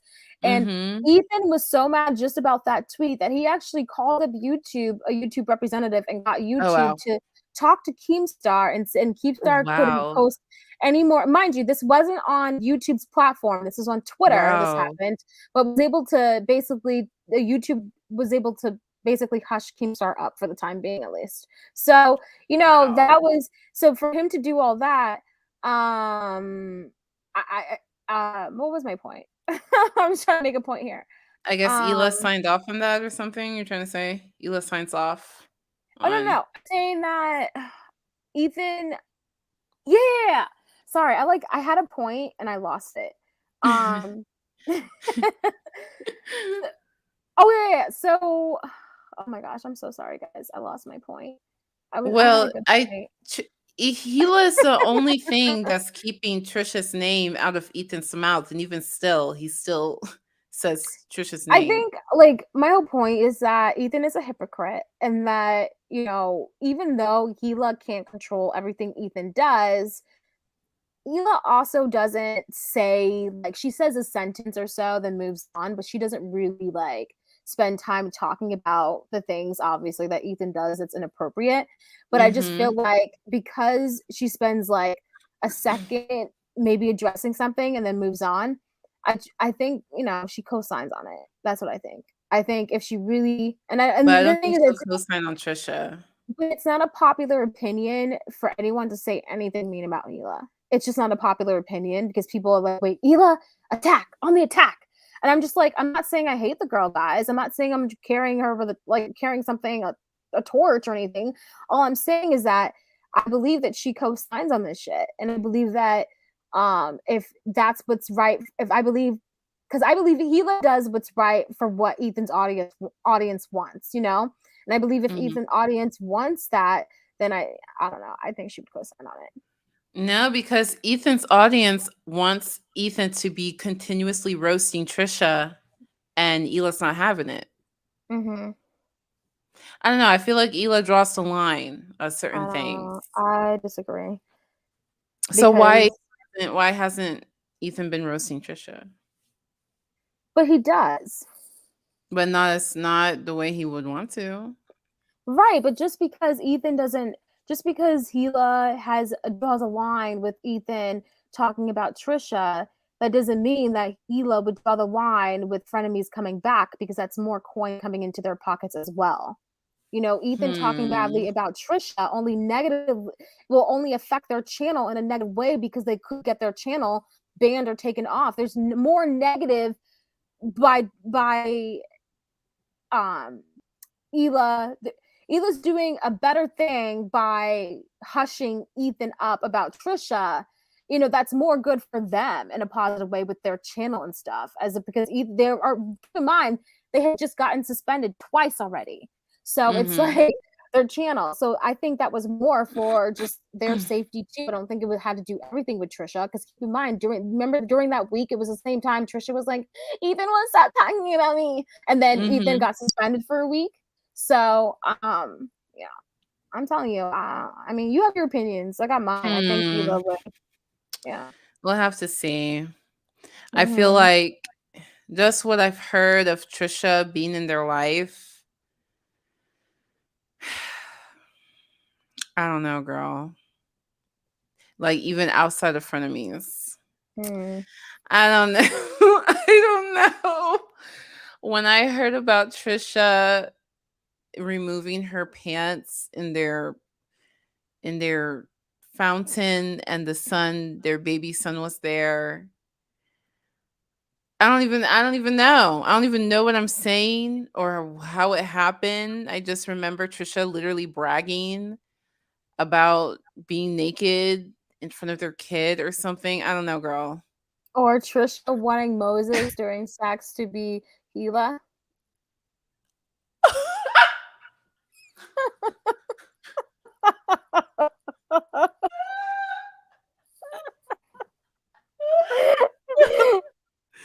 No. You hear that one? No, I didn't. But Moses refused, and Ethan goes, "Thank you, Moses, for refusing to be Hila." Oh my god. It's just I think if I was Ethan, I would bring back friend. I would bring it back. But for the safety and sanity of my kids and wife, I would feel like I would try to hold off as long as possible. Trisha's just too much. And I feel like I'm the kind of person, like me as I am, I would do something with Trisha, but then if I had children, I don't know. Girl, I don't know. Anyway. I'm not thinking about Trisha right now. Let's finish this. You know, I really appreciate this. Bro, that's not even the real. This one makes me mad. That, you know, I really appreciate. Think he'll see this, and you know, I really appreciate this. Bro, that's not even the real Jason. That's him. I think he will because I do. Even before I saw Jeff's response, I was like, F you entirely. Okay, let me hear his explanation. I do. And Jeff, if you're watching, and Natalie's sick fake laugh, you just ain't Joking, Maxwell. You fucking gotta be kidding me. They're sitting there laughing like it's all a fucking. Look at her goof. face. Look at her face. Because and then He said, "Look at his face."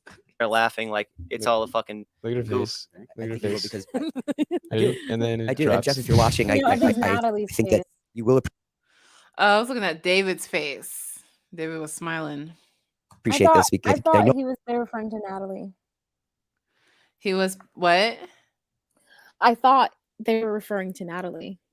Oh, he'll appreciate this because yeah, she giggled. I think he just feels unheard. I think it's also important to note that just because this is the first time that this conversation is happening, like what am I complaining about? Many conversations that cover all of this. That's my least favorite too. It's also like really tough when like I can see from Jeff's perspective, like it's probably really tough when he sees my videos and I'm like traveling the world and I'm having this like fucking time of my life and it's like and he's getting his eye cracked open. Yeah. Am I tripping? Am I hating? No. Am I being like just so negative about it because of all the shit they said already? I'm just disappointed in Jason because when he called me, he's like, I talked for you as if you were there. Bro, you let David. Oh yeah, you're right. You're right. You know what, David? We want to see you. We don't want to see you crying in your mansion anymore. He is wrong for doing what he did and saying this. Jason is such a snake. Jason believes what he's doing is right. I believe that. I feel like he has no backbone. He doesn't stand for anything. Stuff. It's weird. It just feels like David's trying to make himself look like the victim out of this. It's unbelievable. Am I not? Am I fucking crazy? No, you're not I'm just crazy. in shock because Jason told me I would like this video possibly. I also this is just like a really stupid like little thing, but like the roast. Yeah. Jeff said somewhere that I was cutting out jokes about myself in the roast, which is so not true. He only said one joke about me, and it was just about I didn't even know he said a joke about me until I asked Jason. I was like, "Did you cut anything out about me?" And the joke was, David has a new show on Discovery called Discovering David Dobrik, and the only thing they're discovering there is that David's gay. Which is like, good joke. I mean, one, Jason said that he never even saw the road. David was there with his laptop fucking taking notes. He oversees every edit. He oversees everybody's thing. Jason has to go through him to get approval of what jokes are left in. I think one time there was like an Alex Warren joke or something, but he made him cut from the last roast because he didn't want to mention it because he copies his style of videos at the time or whatever. Enough with the bullshit. I fucking like doing these videos, man. Let's just address every lie at once. You got Jason in the car video explaining the roast. David doesn't even watch my videos. He hasn't even seen it. He hasn't even seen the roast. Then you cut to the roast, and David's in the audience laughing. Every time a crane joke comes or an eye, it cuts to him. You leave all those in, but making lists. Okay, this shit's too far. I'm in hot water. This is going to get me canceled. And Natalie's next to him. Jot that down. I don't even know the exact jokes they wanted me to cut, but it was just him being there. I just don't want to be a part of videos with him anymore. I don't want to be associated with him. I wish I could wipe his name off my fucking Wikipedia page. I wish I could just erase my association with him after seeing his true colors. I think later for Jeff, it became more like he just didn't want to be involved with. Right, but there's a way to say that other than like I'm silencing him. Yeah. I've never wanted to silence Jeff. I've never. Right now, you're trying to say I'm a complete liar. So I don't know what you want to call silencing, but you just took all of my points that caused a lot of emotional stress on me after this accident, and you said they're all lies for your own personal gain. Go on. This has been such a shitty situation, like from the moment it happened to the last couple months, and like I said, there's not a day that goes by that I don't think about this, and I'm so sorry that this happened to you, Jeff. I'm so sorry. I don't like that either. You said it. He's saying it like a tornado came through He was in a tsunami. There was an earthquake. Something that just happened. It just happened. Unfortunately, it happened to you. I don't like that because you did it. It was you. Sorry that this happened to you, Jeff. I appreciate it, Dave. After the last hour of slander, yeah, I'm not going to beat you up anymore. I'm just going to take this the right way, the smart way, and just let the courts decide. You know, you're making a lot of statements here that are very. So when he said, "I'll let the courts decide," he's suing. Yeah. Jeff is suing David. Finally, yes. Untrue. Is this That news? are so easy To me, it is. I didn't know he's suing. Yeah. to disprove. So let's just let the courts decide, and then you'll have to sign a paper that says, yeah, this was a lie, and I'm guilty of this and this and that, and we can go that route about it. Because let's be honest, I get no points for beating you up, and again, I'm an adult. That's not how I handle my situations anymore. It just sucks, you know, how badly you fumbled this. I wish we were both better communicators. Shut up. Bro, it's 2 years in, okay? I don't even want to watch the rest of this video, to be honest. I don't know what the fuck else he says, but we can wrap it up here. Oh my God. I don't know how Jason called me and said I was gonna like that. I know, that's crazy. That's crazy to me, Jason. You're a fucking idiot. Okay. That made me mad. I don't even like Jeff. But that was dumb, David. I know, I'm not like the hugest fan of Jeff either. I'm just trying to aim the footage to my back room so you guys can't see my messy room. It's really bad. But Jeff doesn't have a snow globe on his desk points. Oh No snow globe. Let's see. I feel like Jeff should sue David. Hopefully that's I thought that was, you know what? Let me not say that again, because honestly, I just see a bunch of titles and thumbnails, and I should never go off on just the titles and thumbnails, obviously. Oh yeah. But I just saw so many of them, so I thought it was like official. You know, you see like so many, Yeah, like all the channels, all 7 minutes ago, 13 minutes ago. I'm like, oh, okay, he sued, but. So I don't know for sure because I haven't actually watched anything. So don't quote me on that either. Yeah. I don't know. But I'm I just hope kind of just saying so. my opinions. I hope Yeah. so. Get some justice because that's a big deal. I hope And David so. Dobrik is not sorry. So. I'm not sorry. Isn't that a song? I'm not sorry. Is it I'm the not Justin Bieber song? sorry. Demi Lovato. Not sorry, baby. Oh, I'm no. sorry. I'm not No. sorry. Being so bad never felt so good. Demi Lovato. I was watching Demi Lovato clips because she's they like belief in extraterrestrials, and I was just watching their interviews talking about how they're trying to get in touch with extraterrestrials, and I saw a clip from the show and I was like, okay. Look, never mind, no comment. There was a clip where I guess they think they got a ghost, but it's just some machine that goes beep beep, and Demi was asking questions like, "Do you want the guys to leave the room?" Beep beep. Okay, guys, it wants you to leave the room. Okay, why did you want the guys to leave the room? Beep. Yeah. Guys, she has trauma. I don't know. It was just too much. Okay. I was like, okay. Anyway.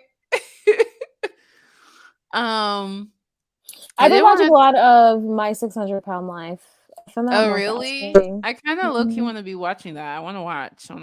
I just feel I heard about how they like won't allow you on the show unless you let them watch you shower, and I'm like, that is so dehumanizing. That is rude. I mean, already we're looking at this human being like a spectacle, like it's a circus or something. You don't need to demean them. You can do this show in a way that the person feels like, they feel in agreement with everything, I don't know, I love food. Like I love food. And I find myself sometimes getting like, oh my gosh, I'm eating too much food, so I should lower it down again. I flip flop back and forth. Some days are good days, some days are bad days. But I don't like I just I never want to be in a position to where I have to like sit on a chair or where my skin gets stuck to a chair or a toilet because Ooh. yeah, because they have sat on there for so long Oh my that God. then yeah, like I don't know, man. There's a lot of like Hmm. mental, illness going on and food addiction and there's a Yeah. lot. And I just never want and food is therapy to me sometimes. Like I'm not gonna lie. Food is Mm. yeah, like sometimes Yeah. like after this podcast, well actually I'm hungry, so it's not that like therapy. I'm gonna make me some eggs, but still like I just think I just, as we're talking here, I'm thinking of what can I eat that's like not chips and Mhm. so I understand what they're like where some people are coming from, but I also have I think it's also the people around you because I have people around you who like my mom, I mean, like she should never say this, you know not saying she should, but she will straight out tell me you're getting fat. She'll straight out tell Mm. me like you're fat, like you need to lose this. Like, yeah, mind you, it's not the best delivery, but Mhm. it does make it's not, but it does, make me like think twice before Mhm. like I'm doing something. And granted, once again, the delivery is god awful. I'm not saying that it isn't, but sometimes I don't notice that I'll gain weight because I'm too busy Yeah. wearing leggings That and t-shirts like this. So that's the yeah. thing about weight Mhm. is that it's so easy to gain without noticing, and then one day you'll wake up and you'll be at a weight that you Mhm. didn't actually want to be, and you know that you Mhm. didn't need to be. It's not Mhm. like the weight that you were made for. Yeah, it can creep up. Yeah. Yeah, so oh yeah, I was trying to think how I got on my 600-pound life, and I was thinking in my head I'd rather sit and be watching my 600-pound life than Demi Lovato anything. But yeah, like we had so much more, but I'm like, we're 3 hours in, and I'm kind of low-key getting Yeah. tired. I didn't want to talk about the womb lands because that has been on my mind. That's just the craziest thing to me. Do you want to? Do you want to play the 3-minute video? Sure. Wait. Oh, okay, let's see. They have time. Do y'all in the chat know about this? It's a TikTok drama. So if I wasn't on TikTok, actually, yeah, some YouTubers are talking about. Okay, hold on. Can you share my screen? Oh yeah, Oh, are you sorry. pulling it? I pulled it up. No, it's fine. This is better. Your connections. Oh. There we go. Okay. So there's these TikTokers. There's this Native American guy. His whole shtick is, hey, colonizer, and he just makes videos about how people are colonizing other people, and he's Native American. And then there's this other lady who I don't know what she does. She's supposed to be a comedian. She talks about liberal topics, I think. I don't know. But they got in a relationship and it turned into this whole drama. So What happened with Lance? hold on, let me not make it go fast. And Chelsea Hart on TikTok in 3 minutes. After 6 months of communicating online, Chelsea and Lance decided that they would move forward and meet up. Chelsea flew out to visit Lance. Now, prior to that meeting, Chelsea had made it clear that she believed in a monogamous relationship because Lance had asked her how she felt about polyamory. She made it very clear to him that she was not interested in that. With that understanding, the two of them planned to have a meetup and essentially have a sexual encounter. Right. So they've been talking to each other. They liked each other. The Mhm. Chelsea lady was saying that she thought that she made her intentions clear. I guess her Mhm. intentions to be a monogamous relationship because she was learning how to speak Navajo for him. She was Mhm. buying sexy lingerie for him. And he sends her a video about polyamory, and she says, I'm not into that. And they decide to meet anyway to have unprotected relations. Chelsea was under the impression that they were in a committed relationship, and for that reason, she consented to unprotected sex. 24 hours after the two of them had slept together, Lance posted on his TikTok page a video of him with another woman who seemed to be more than friendly with him. However, Chelsea has asked that people not attack either Lance or that other woman or any other creators on here, and she's asked that we give them a chance to learn and do better. Now, this was troubling as it is. However, shortly after Chelsea posted that video, another creator, Banana Marie, duetted that video and essentially said, copy and paste. She had also been interacting with Lance online for about the same period of time. She also flew out to visit Lance. They also had consensual, unprotected sex, again, under the guise that they were in a committed relationship. This is where the hit the fan. Chelsea and Banana Marie compared their dates and different things and essentially found out that Chelsea had been staying with Lance, and while he was with Lance, Lance was failing to respond to Banana Marie's text messages. Oh, I didn't know it was all entwined like that. Oh my God. At the same time, Lance and Chelsea were buying lingerie and gift cards for each other. Banana Marie was receiving. I'm sorry. I So like there's zoned out a little bit. So there's a second woman, right? So Chelsea posts what happened. I had sex with Lance, and then I found out he's still seeing another woman. And the thing is, Chelsea just made too much of a big deal about it. She was like, oh my God, now I need to get STD tested and I could be pregnant and just all these things. And then this other woman, Marie, duetted the video. She responded to the video and said, oh, I had the exact same experience. I flew out to see him. We had unprotected sex. He told me there was nobody else, but then I found out there was. And then the two of them compared notes and their timelines, and they realized that when he was seeing Chelsea, he was ignoring Marie. And then when he was with Marie, he was ignoring Chelsea. So he was sleeping with at least 3 women at the same time, because both Chelsea and Marie knew about the third girl that he put on TikTok. Got it. Expensive earrings from Lance. He was definitely working with more than one woman at a time, and neither of them had an idea the other one even existed. Now, there's a lot of people who say what Chelsea did was wrong because she used her white woman tears. She came on social media, and because she's an ally, she should have known better than to do so. People are upset because she knew that if she cried online, she would get sympathy of millions of people, and it would affect Lance negatively. And it has. If you've watched his followers, as it should, they I are think, dwindling by the hundreds of thousands. Meanwhile, Chelsea Hart and Banana Marie have their followers multiplying by the hundreds of thousands.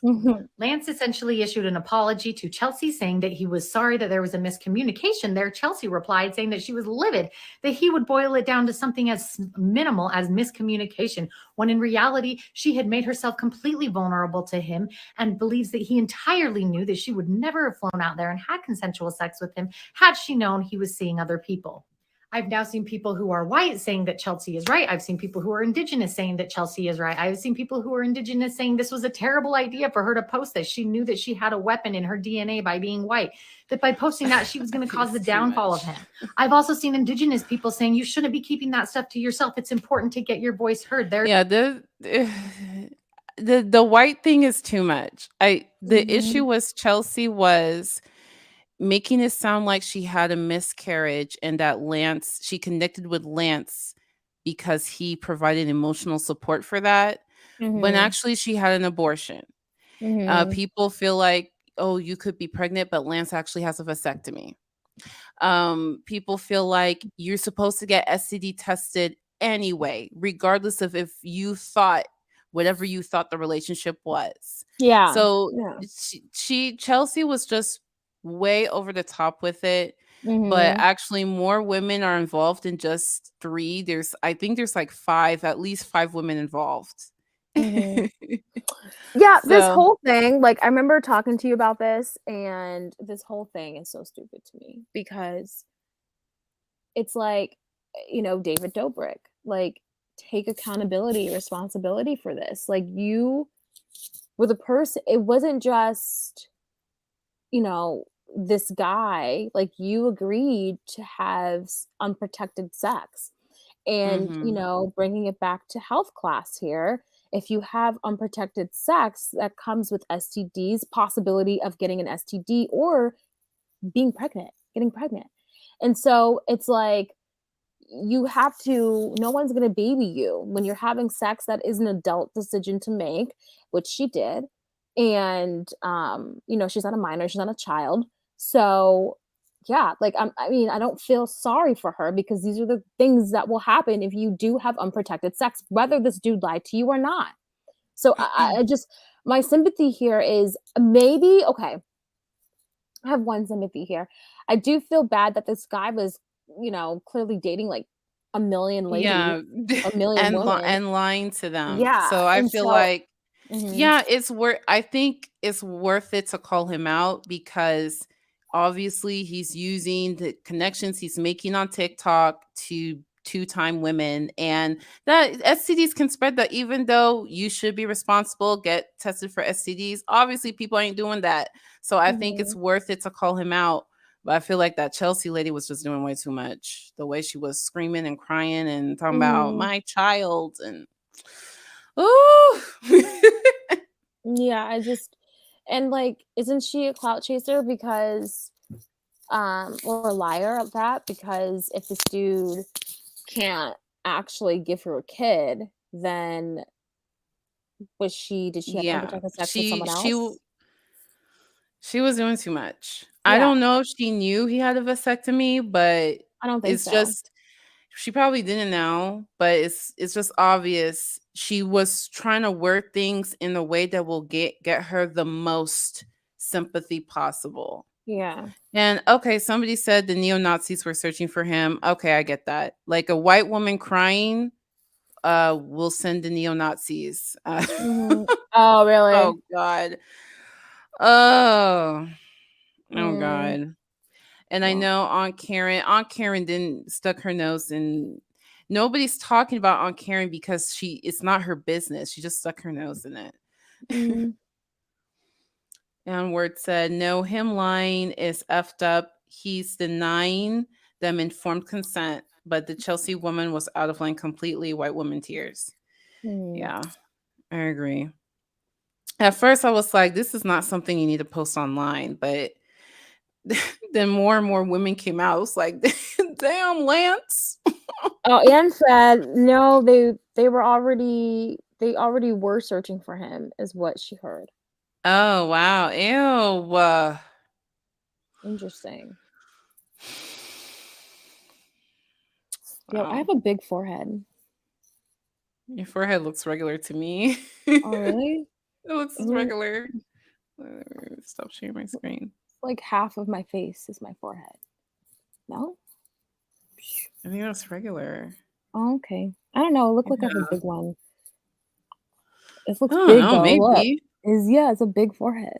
It's fine. I just you can turn it back to It's fine. We love big foreheads. All right. But yeah, I just We had to have to. share that Womblands thing because it was so intense to me. It was so crazy at the time. Like more and more new Mhm, stuff was coming out. mhm. And then Wait, you watched didn't like we're hmm? not watching the rest? Was that it? That was the summary of what happened. Unless Oh, you that want to was see the short. woman crying. No, it's fine. It's fine. She went to the psychiatric hospital. Well, Yeah. hopefully she got the help she needed. I hope so too. She said, "Oh, I'm not posting on TikTok anymore." I'm like, "Yeah, I think you need to do that." I think you need to do that. And I don't think the Lance guy, I think he also said he's not posting anymore. Mhm, Um, because some of the ladies were mad, like, why did Chelsea get an apology and we didn't get an apology? You're only mhm, apologizing because you got caught, this and that. I think Lance got what he deserved. People are like, no, you're hurting an indigenous man. mhm, And that's the same type of thing I hear like in the Black community, like when Bill Cosby went to jail and R. Kelly, they're like, oh, they're trying to bring a Black man down. No, you can fight for progress with your people and also put away the bad people. yeah. Oh, how do you feel about Ketanji Brown Jackson? the lawyer, the judge. Yeah. I think How do you that's feel about awesome, and the I think she's like the questions? most qualified, huh? How do you feel about the questions that she's being asked? Like, What is she being asked? she was being asked about like her religion and if but they went in like, well, how would you feel like if someone doesn't have your religious beliefs? How would that really affect you? And I remember who was it? This stupid guy who I hate. He's kind of like Tucker Carlson, but he's not. Um, he was like, if I Mm. was an Asian man, and she kind of stopped him, like, but I don't answer hypocritical. It's like, what are you talking about? Like, it was so funny. Like, they were all treating her like asking her Uh, these stupid questions. I'm trying to recall one and I can't. Let me see if I can. Yeah, I'm trying to like remember one. One was definitely about her religion. I know Tucker Carlson like, can we see your LSATs? Like, why are you questioning someone's LSATs? Have you ever questioned anyone else's That's LSATs to crazy. try to Went get to it. into the Supreme Court? Like, that's Yeah. insulting to question someone's LSATs. She got into law school, didn't she? And She went she's to an already, Ivy League yeah, law and she's already, school. right, and she's already been a judge for years, and you want to question her LSATs? That's irrelevant to me. That's irrelevant. You want to see how dumb she is. Like, I hate that guy so much. Like, I don't care whatever happens to him. Like, I just don't like him. I don't care. I do not like Tucker Carlson. Like, Oh, I Tucker freaking hate Carlson, him. I just, I have so much. Like, I have toilet Oh yeah, I papers remember that. of I certain saw a clip of people. him asking about her LSATs. hmm Anyways, I have a toilet paper of some people who I don't like. I don't actually use the toilet paper, but it's just a reminder that I could. I wipe their faces on my ass. Yeah. Yeah, he is somebody. hmm It just annoys me whenever it's like a black woman, or even if you look black and you're a Exactly. woman, even if I you're just know. a woman, if you're a white woman, I feel like, but especially if you're black, damn, they just have extra questions that all of a sudden never gave a damn about before, but if you're a black woman, we want to know all of a sudden. It I irritates me. It know. does. Yeah. But good on Miss Judge Brown. Statements. Yeah, like, hold on. I just want to read one. We don't have to pull anything up real quick. Mm, And that's why I feel so weird criticizing Kamala Harris, because you can, you know, you can critique, but I never know if I'm talking to somebody who's critiquing because she's a brown woman and you're mhm. suspicious, or you just genuinely critique every vice president and administration. Mm. Oh, someone said Ted Cruz asked Ketanji Brown Oh, Jackson about yes. critical race theory. Ted Cruz. That was the dude I was thinking of. That's not Tucker Carlson, but Ted Cruz. Oh, Ted Uh, Cruz is a fucking joke. it's like, here's my thing. She's more qualified than all of you mother effers, and y'all are sitting there questioning. Like, I get that's what they have to do, but the questions, it's like she's more qualified than any of you people. Where did you go to school, Ted Cruz? Where did he go to school? Ted I don't Cruz know. is a hack. Where did Tucker Carlson Um, go to school? Let me say, where did Tucker Carlson go to school? Where did Tucker Carlson go to college? Oh, that's the yeah, top. Ted Cruz is an Oh, Ivy Trinity League. College. Yeah, shut the fuck up. Not anything against Trinity, but she went to Harvard. Okay. So,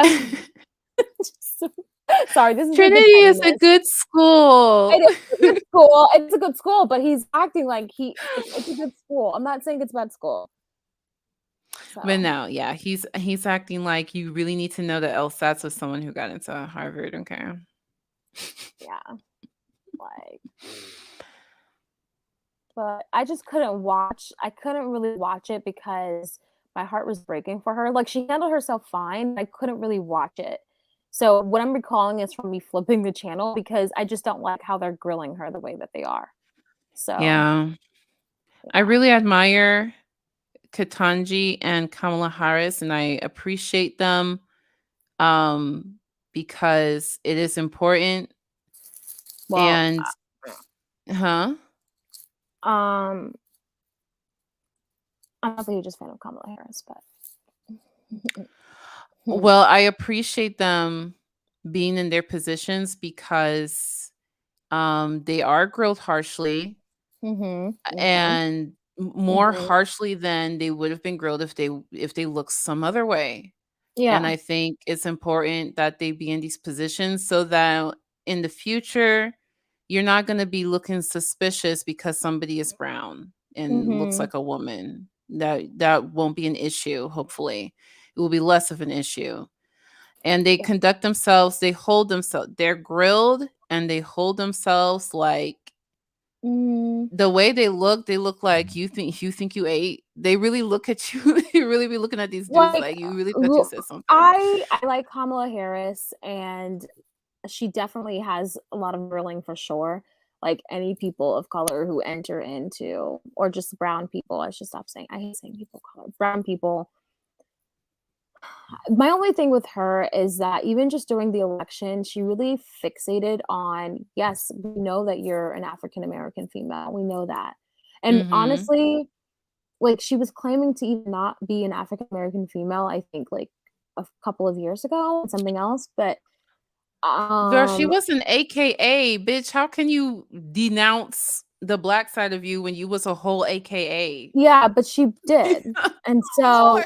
you know, there was some, like, she was really, she talked more about, I felt like, her than actually what she was going to do, because she knew the Democratic people were gonna eat that up, the fact that she was an African American female. So I won't say any more than that, but you know, I'm not gonna hate on her either, but I'm not. Yeah. There was this company I used to work for, that one of the top guys made some posts about Kamala Harris. Like, he said something like, she's not black, she's married to a white guy and she's from Jamaica. And I added him and I said, who the fuck are you to tell us who is black and who's not black? You know, Jamaicans are black. She's an AKA. She went to a historically black university. What the fuck are you talking about? He was so mad at me. He was like, do you know what you did? Do you know how much higher I ranked than you? You know, I could have helped you with your career, this and that.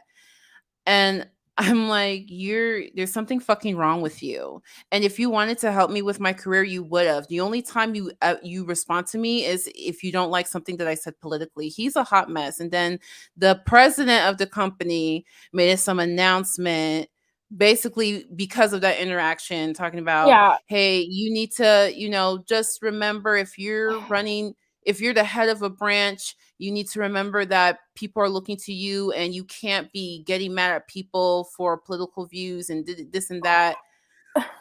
And I was like, oh, okay. That didn't teach him anything. He got blocked off of Instagram. He keeps getting blocked. Anyway, I would never talk to anyone like that who I work with. I just felt because he ran a whole branch and he's saying, I'm just like, you can't fucking, out of your fucking white Mexican mouth, you're a white Mexican man. You cannot be posting about who you consider black because of who they married or not. I was just like, no. And I'm adding you. And he sent his minions too. His minions came for me. His minions were like, do you know who he is? You need to have respect. I'm like, oh, I need to have respect?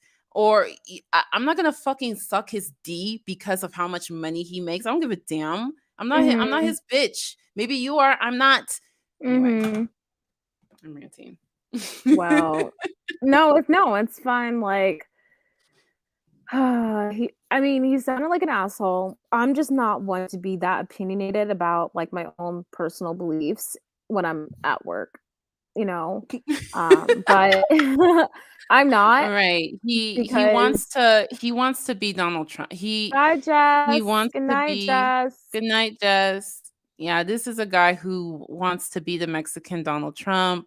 And he's like, oh, I think he was inspired by Donald Trump. Oh, Donald Trump says whatever he wants, so I'll say whatever I want. And I was just like, how can you be surprised that somebody responded to you? And he was so mad that I added him too. I'm like, why would I not at you?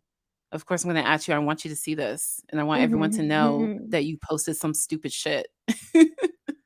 I know. Like, I'm scared of adding people because I'm like, I feel like I can kind of just say what I need to say. And then if that person sees it, they see it. I don't No, know. I don't want to add if I people. said something with you in mind, I'm adding you because I want all that smoke. If I didn't want smoke, I wouldn't have said it. No, I don't want smoke. I just want to say it. No, I had enough smoke for a whole year. I'm good. True, I'm good. I was talking about one of his minions too. She was like, you just need to take it down. And I was like, okay, I might consider it. And I didn't take it down. And she was like, I told you to take it down. I'm like, bitch, what do you mean you told me what? Excuse you, bitch? I was like, really fucking fly down here and get some, bitch. I was so mad. Oh, really? Yeah, people thought I was like, so I don't know. People are like, oh my gosh, Udoka. Oh, what's Udoka gonna say? I feel the way people are with Kanye. Oh, what's Kanye gonna say? That's how they were with me. But I was like, don't even play like you weren't thinking the same thing, because there were also people like, thank you so much for saying something that really made me uncomfortable. Sometimes somebody just needs to be brave enough to speak up. Yeah, and then I they hear started a whole you. company policy. I They hear even you. created a whole email. If you see one of the branch leaders say something inappropriate, send it to this email address. I was like, damn, all that off of that. I guess it's needed because that dude was wilding. No, I hear you. I understand what you're saying. Good for you for sticking up. I couldn't do it, but good for you.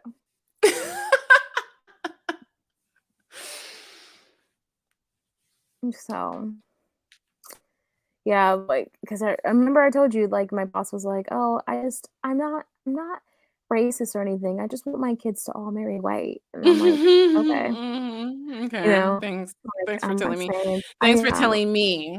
Oh yeah, and then one of my bosses were like about the judge. Oh God. Angie was saying how that's not fair. Like, how could they just pick someone off? And I was like, was she qualified? And she didn't say anything. That's the thing. But I just asked. I was just like, but I didn't say it in a. I was just like, oh well, is she qualified? I just acted dumb, like I didn't know, and she didn't say That's a anything. good But I think she still knew. I had enough conversations with her for her to know the real me. So I think she knew that I was still faking that question, the way how I said it. But That's no, why she but that's a didn't say good one. anything. Isn't she qualified? Yeah. I thought she was Yeah. qualified. Yeah, that's why I was like, wait, isn't she? But Yeah, sometimes why do these people show their racism when like unprovoked? Like, Yeah. I miss the days where you had to actually provoke them to show their racism. Why do they just volunteer it? I don't understand that. I don't like that. I mean, maybe I do. Maybe, lets me know who you are before shit gets real. I don't know, but Oh, my neighbor, real quick, and then like I want to make some eggs. Because now that sounds good. Maybe medium. But my neighbor, like, her sister called the cops on her, and I don't know if she's actually arrested or not, because my neighbors have the they have the pattern of when the cops come, they don't then want their daughter to be arrested. So I don't know exactly if that happened because my neighbor bounced when the cops, were called. But basically, she was coming for her mom, and we got like front row seats because it was just right outside. And she was basically trying to kill her mom, like trying to literally kill her mom. And that happens all the time, actually. But oh my God, it was weird that it was my weird that it God. was outside this time. she's my racist neighbor. My Instagram is, the name is Blossom. My Twitter is Blossom Green at the end. And yeah, I post videos and stuff about her all the time. So it's not like, you know, so if you know, you know. But yeah, she's definitely she would just, because it all started from inside, and we heard like our part of like the condo shaking and stuff, because I think she was trying to throw a chair at my mom. Oh wow. Throwing chair. That's what we were hearing. I can only imagine what the walls look like over there. I'm dying to know. Oh Anyways, Lord. anyways, I'm glad to be here, not abused, and you know, alive, and yeah. Wait, so you said that now if the police are called on her, they won't arrest her? No, what I'm saying is I don't know if she got arrested, because her parents have a Okay. pattern of calling the police, and then they change Oh, their when they call minds. the police. But Yeah. they call the police on me, but because I decided, listen, like I decided after that restraining order I got from her against her, I'm not, listen, if there's something happening over there, the only way I'm calling the police if I hear a gunshot, I don't know, or if Oh my gosh. if someone acts like they're really like, if I hear her stabbing or something, but you know, if Oh I, my because God. listen, I can't bring that over here, because I tried to help. Listen, the reason how we kind of got involved a little bit is because they made us because she hit one day, this was like 6 months ago, she hit her, no, this was in September, she hit her dad with a concrete thing on his head. He was bleeding, right? And then she tried to take a fork to stab her mom in the eye with. And so we were shaking and everything. And then, long story short, the mom comes crying and asks my mom if she could watch the so the person who I'm talking about, the horrible neighbor, she has a daughter, right? Horrible neighbor has a daughter. So And they want your mom to watch the daughter, because they didn't want to bring the daughter with the they want your mom, your mom to watch. Yeah. But keep in mind, they've been the neighbors for 20 years, you know. So But it's the like, daughter's racist. listen, has but a it was restraining like, order. well, this was before the restraining order. This was before that. So I'm gonna call her Katie. Her name is Katie. Katie. And so I'm gonna call her Katie.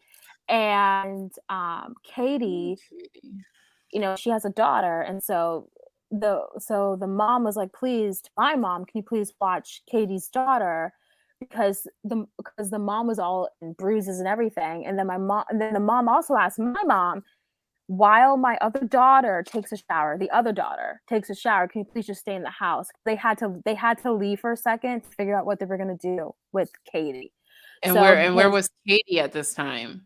Katie was in the house with my mom, because no, but here's the thing, Katie doesn't fuck with my mom. She's the only person who Katie fucks with every one of us except my mom. My mom Why? don't fuck with anybody either, because my mom's job. My mom is a state investigator.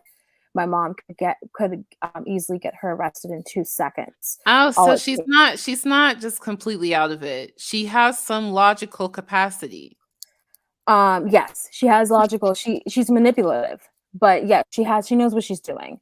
But so she doesn't F with my mom, because basically my mom just walked into the house, and that was grounds for Kids in Crisis to come in and take, you know, everyone away.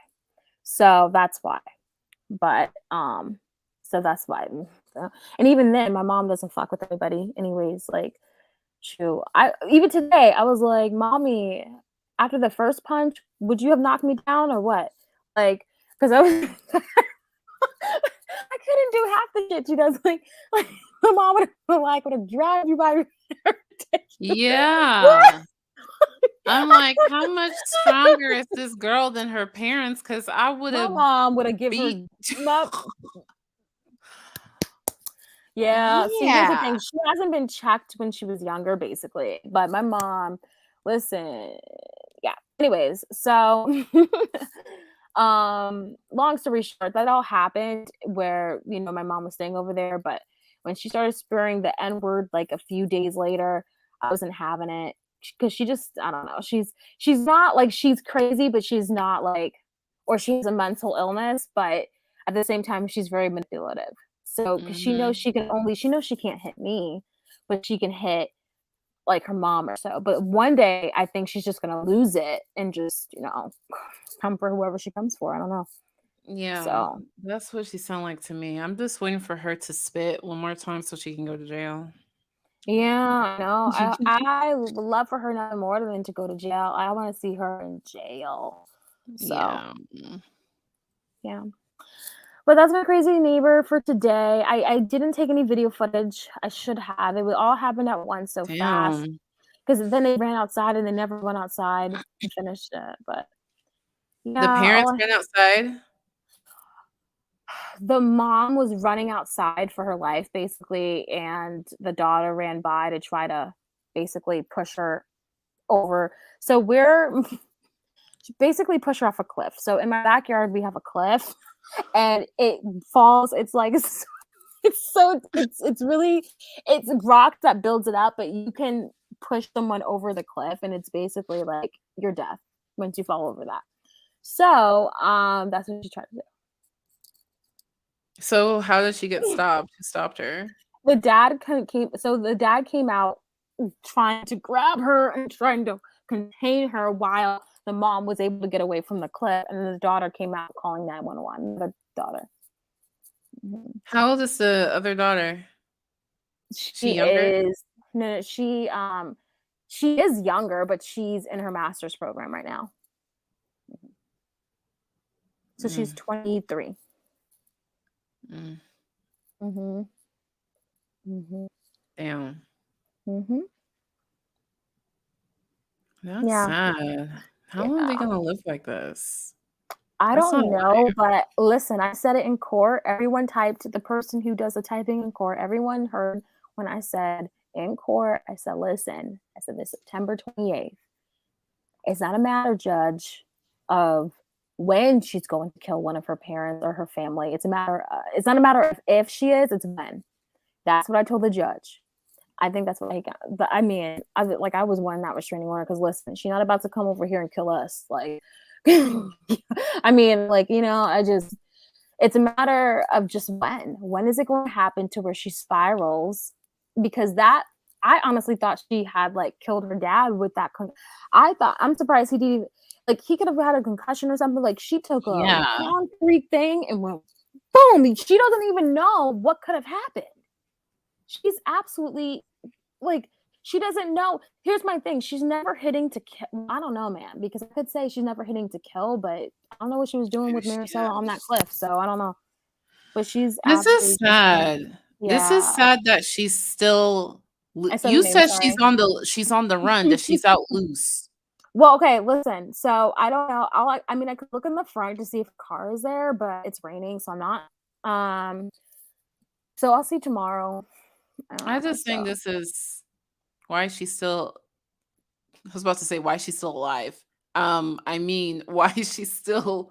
Listen, this is the note I wrote. And she spat. I mean, I had to get the reporter after the note.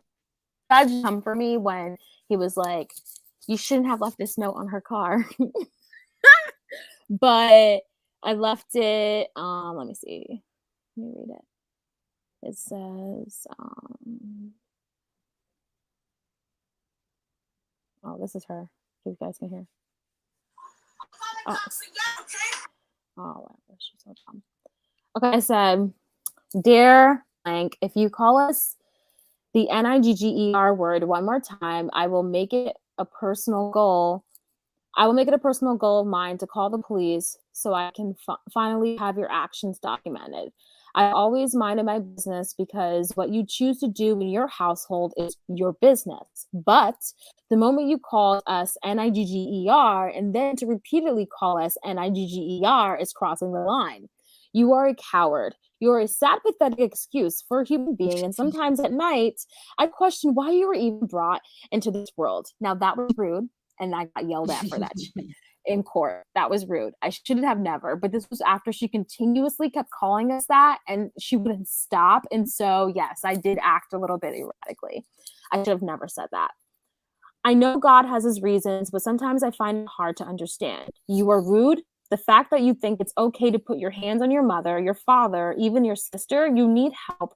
I even fear that someday you're going to kill one of your family members. That's how out of control you are. It's obvious you have a lot of issues going on and you should get the help that you need, but mark my words, call us NIGGER one more time. I will make it my life's mission to get you arrested because we should never have to tolerate your racism. And yes, I did. I got her arrested. Now, Yeah, I agree with Sophia. How come no one's 5150'd her? I would have. For 72 hours, you mean? Mm-hmm. Because that's happened and she's manipulative. You need a little bit more time with her to see. You need more time. It just doesn't come out. Like, it doesn't come out with you know what I mean? Like, no, I'm not saying that it would cure her. I'm saying that she's detained somewhere. She's had that. She's had that, and they've declared her perfectly fine. Like, she's had that. No, because she's really good at manipulating people. She's really good at it. I don't know what it is. But how do you manipulate your way out of, you try to stab your mom with a knife and push her off a cliff? Because she makes it seem, because she did the same thing, because she did the same thing with my mom. So my mom sat there and she was a professional because my mom, she's a professional. So my mom sat there and pretended to be understanding with her and listening to her, pretended that she was right. And my mom said that she was saying that my mom came at me with a fork. My mom, basically she was saying everything that she did to her mom, that her mom did to her. And so my mom was like, my mom knew what was up, but she was just listening. And she was just like, yeah, she was listening and trying to be understanding. So she's a liar. She gets her way through things, but she's not like a sociopath because she has feelings and shit, but she's definitely manipulative and she's a liar. So that's why. She's really good at lying. Mm-hmm. Oh, wow. Mm-hmm. It's, Mm-hmm. Mm-hmm. Yeah, I think she's a psychopath. Psychopath. But does a psychopath still have feelings, right? Yeah, psychopaths still has feelings, but they don't feel for other people, just themselves. Just themselves. They themselves feel. The sociopath. The video goes, why don't they get her? Here's the thing. They wanted me to go into court on Friday, but because she got arrested last week, I think it was, and they wanted me to go in on court on Friday. So maybe it wasn't last week, but it was the week before. But she had her court date last Friday. I had work. I wasn't missing work to go to her court date. She violated the restraining order, but her family wanted me to go because they wanted me to ask the judge if they can put her in a mental institution for at least 6 months. And because they felt like if I went and I asked the judge, I don't want her to get any other punishment than that, then, that. And I'm like, y'all can go. Y'all are her family. Yeah, you guys say something. Why isn't their word enough? Because they're embarrassed. So they didn't even go to support her during the restraining order. Yeah, during the restraining order, they didn't even go to support her. She was there on her own. Mm-hmm. I don't know. I don't know what to tell him. I don't know, but that wasn't I had work. I wasn't about to miss my pay because of her. Because of your So daughter. I said, no, I'm not doing that. But the next time she violates whatever, I will be doing that. I will be at least something. The next time I will be, because I sleep with the taser. I told you I sleep with a taser right next to my bed because I'm afraid she's gonna come in because I live downstairs. I have the downstairs to myself, and she knows that. I don't know how. I think she was watching some of my YouTube videos, but I do because she said something like, "Go back to your mom's basement, bitch. Go back." I'm like, "How the fuck because no one, who's So, but then maybe she sees me coming out or something, coming out of because I have the entrance, I have an exit here. So I don't know, but either way, she knows I'm down here, and so it's she can always come in. This has been going on for how long? September. Mm-hmm. She belongs, Evangeline. She belongs in jail for assault and attempted murder. A prosecutor can charge her on behalf of the state. Yeah, if something is going to happen. And her parents gonna be on the news like, "Oh, we didn't know." Right, like, That's gonna but I happen. told them this too. I told Mer sorry, I keep saying the mom's name. I told her this too. I said, "Listen, when she decides to murder one of you guys, I will be there without witness stand saying what I've been saying. Do not let this go this far." She's like, "No, no, it's not gonna happen." Like, what you mean it's not gonna happen? This is So I don't bad. know. I'm like, I can just see myself already preparing to be like as a witness for her murdering if it's not her sister, because she comes for her sister. She Sure. comes for, I mean, I don't know who she's gonna come. I don't know.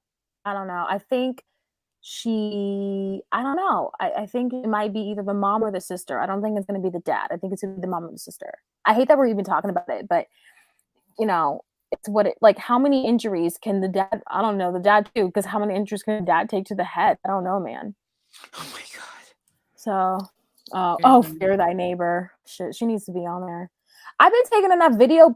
I mean, I have enough video. Like, I need to, I have enough to like, make into a video. I even thought about, I even thought about making it into a I video. don't Not know, even like, just knowing you and all the kind of situations you be in and people you be knowing, I wouldn't be surprised.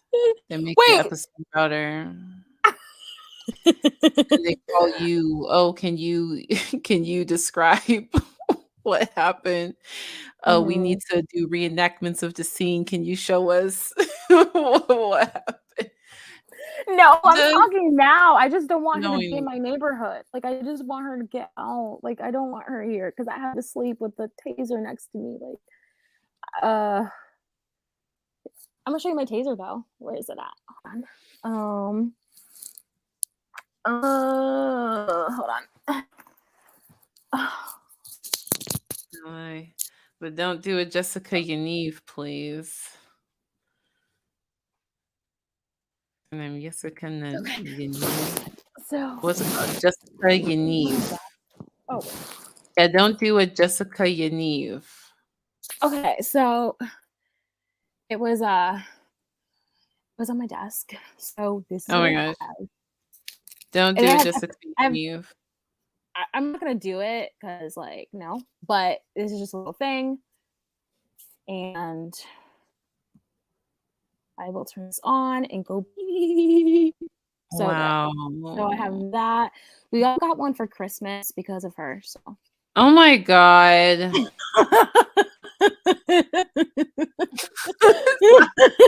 so funny.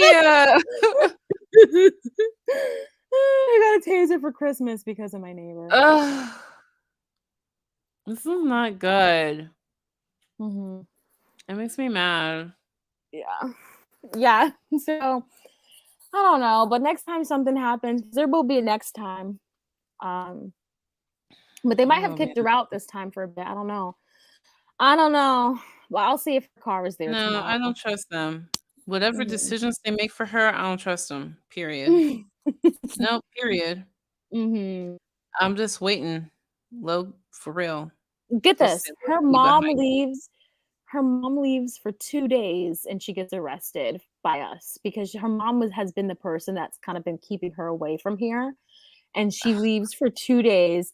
And that same day that she's being driven off to the airport, she decides to get arrested for violating her restraining order against us. So I'm like, great.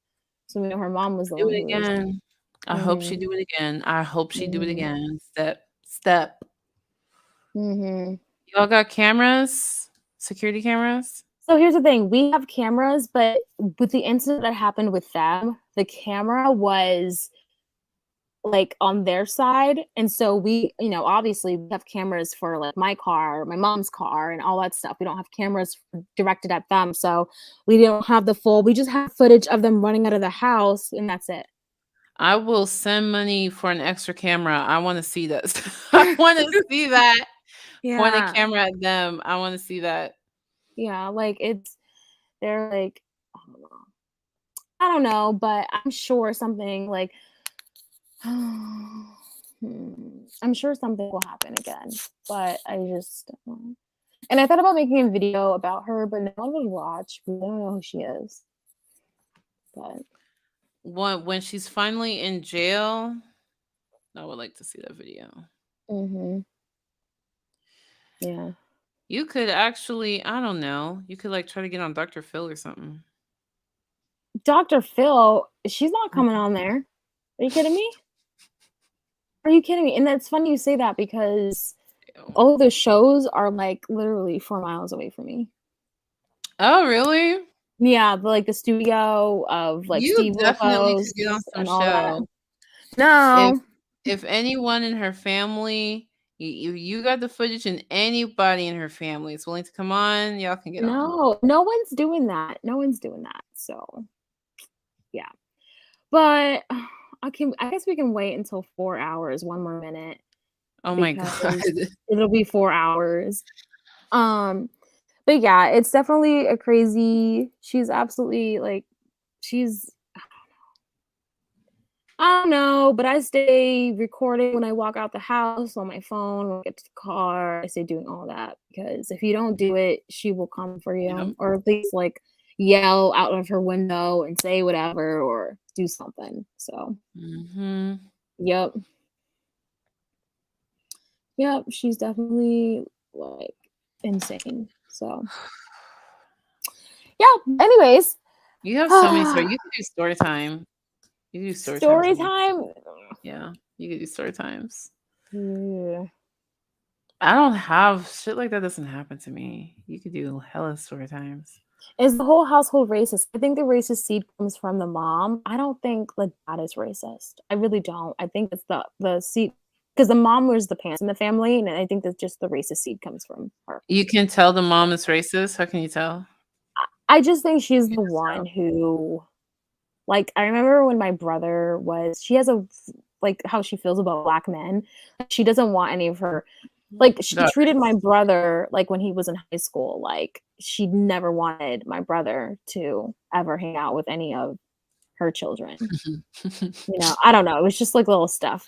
So yeah, I just felt like she was more of the racist seed in the way how she looks at my. How do white people don't talk about it? Like, imagine, I don't know, how do you imagine you're white? But imagine you're white and your partner, both of y'all are white and your partner's racist. Like, do they just like, oh, yeah, they just deal with it because my boss, she goes, Steve, he keeps telling me that I'm prejudiced. He just keeps telling me, Steve, but I just want my kids to marry white. I'm not prejudiced. I just, I see what you guys go through, and I see all the, and she goes, and so I'm like, oh, so Steve just deals with it. Got it. So, I guess, yeah, they do. I guess they do. I remember it was a trend on TikTok for white people to talk about, this is what I said to my racist parents or whatever. And yeah, they really just like, yeah, I don't want to be like dismissive, like, oh, okay. But you still live with your parents. You still go see them. You still talk to them. Yeah. But okay, I'm gonna make some eggs. I'm gonna move for some eggs. I feel like, this podcast definitely needed to be long because we haven't been on here in a minute.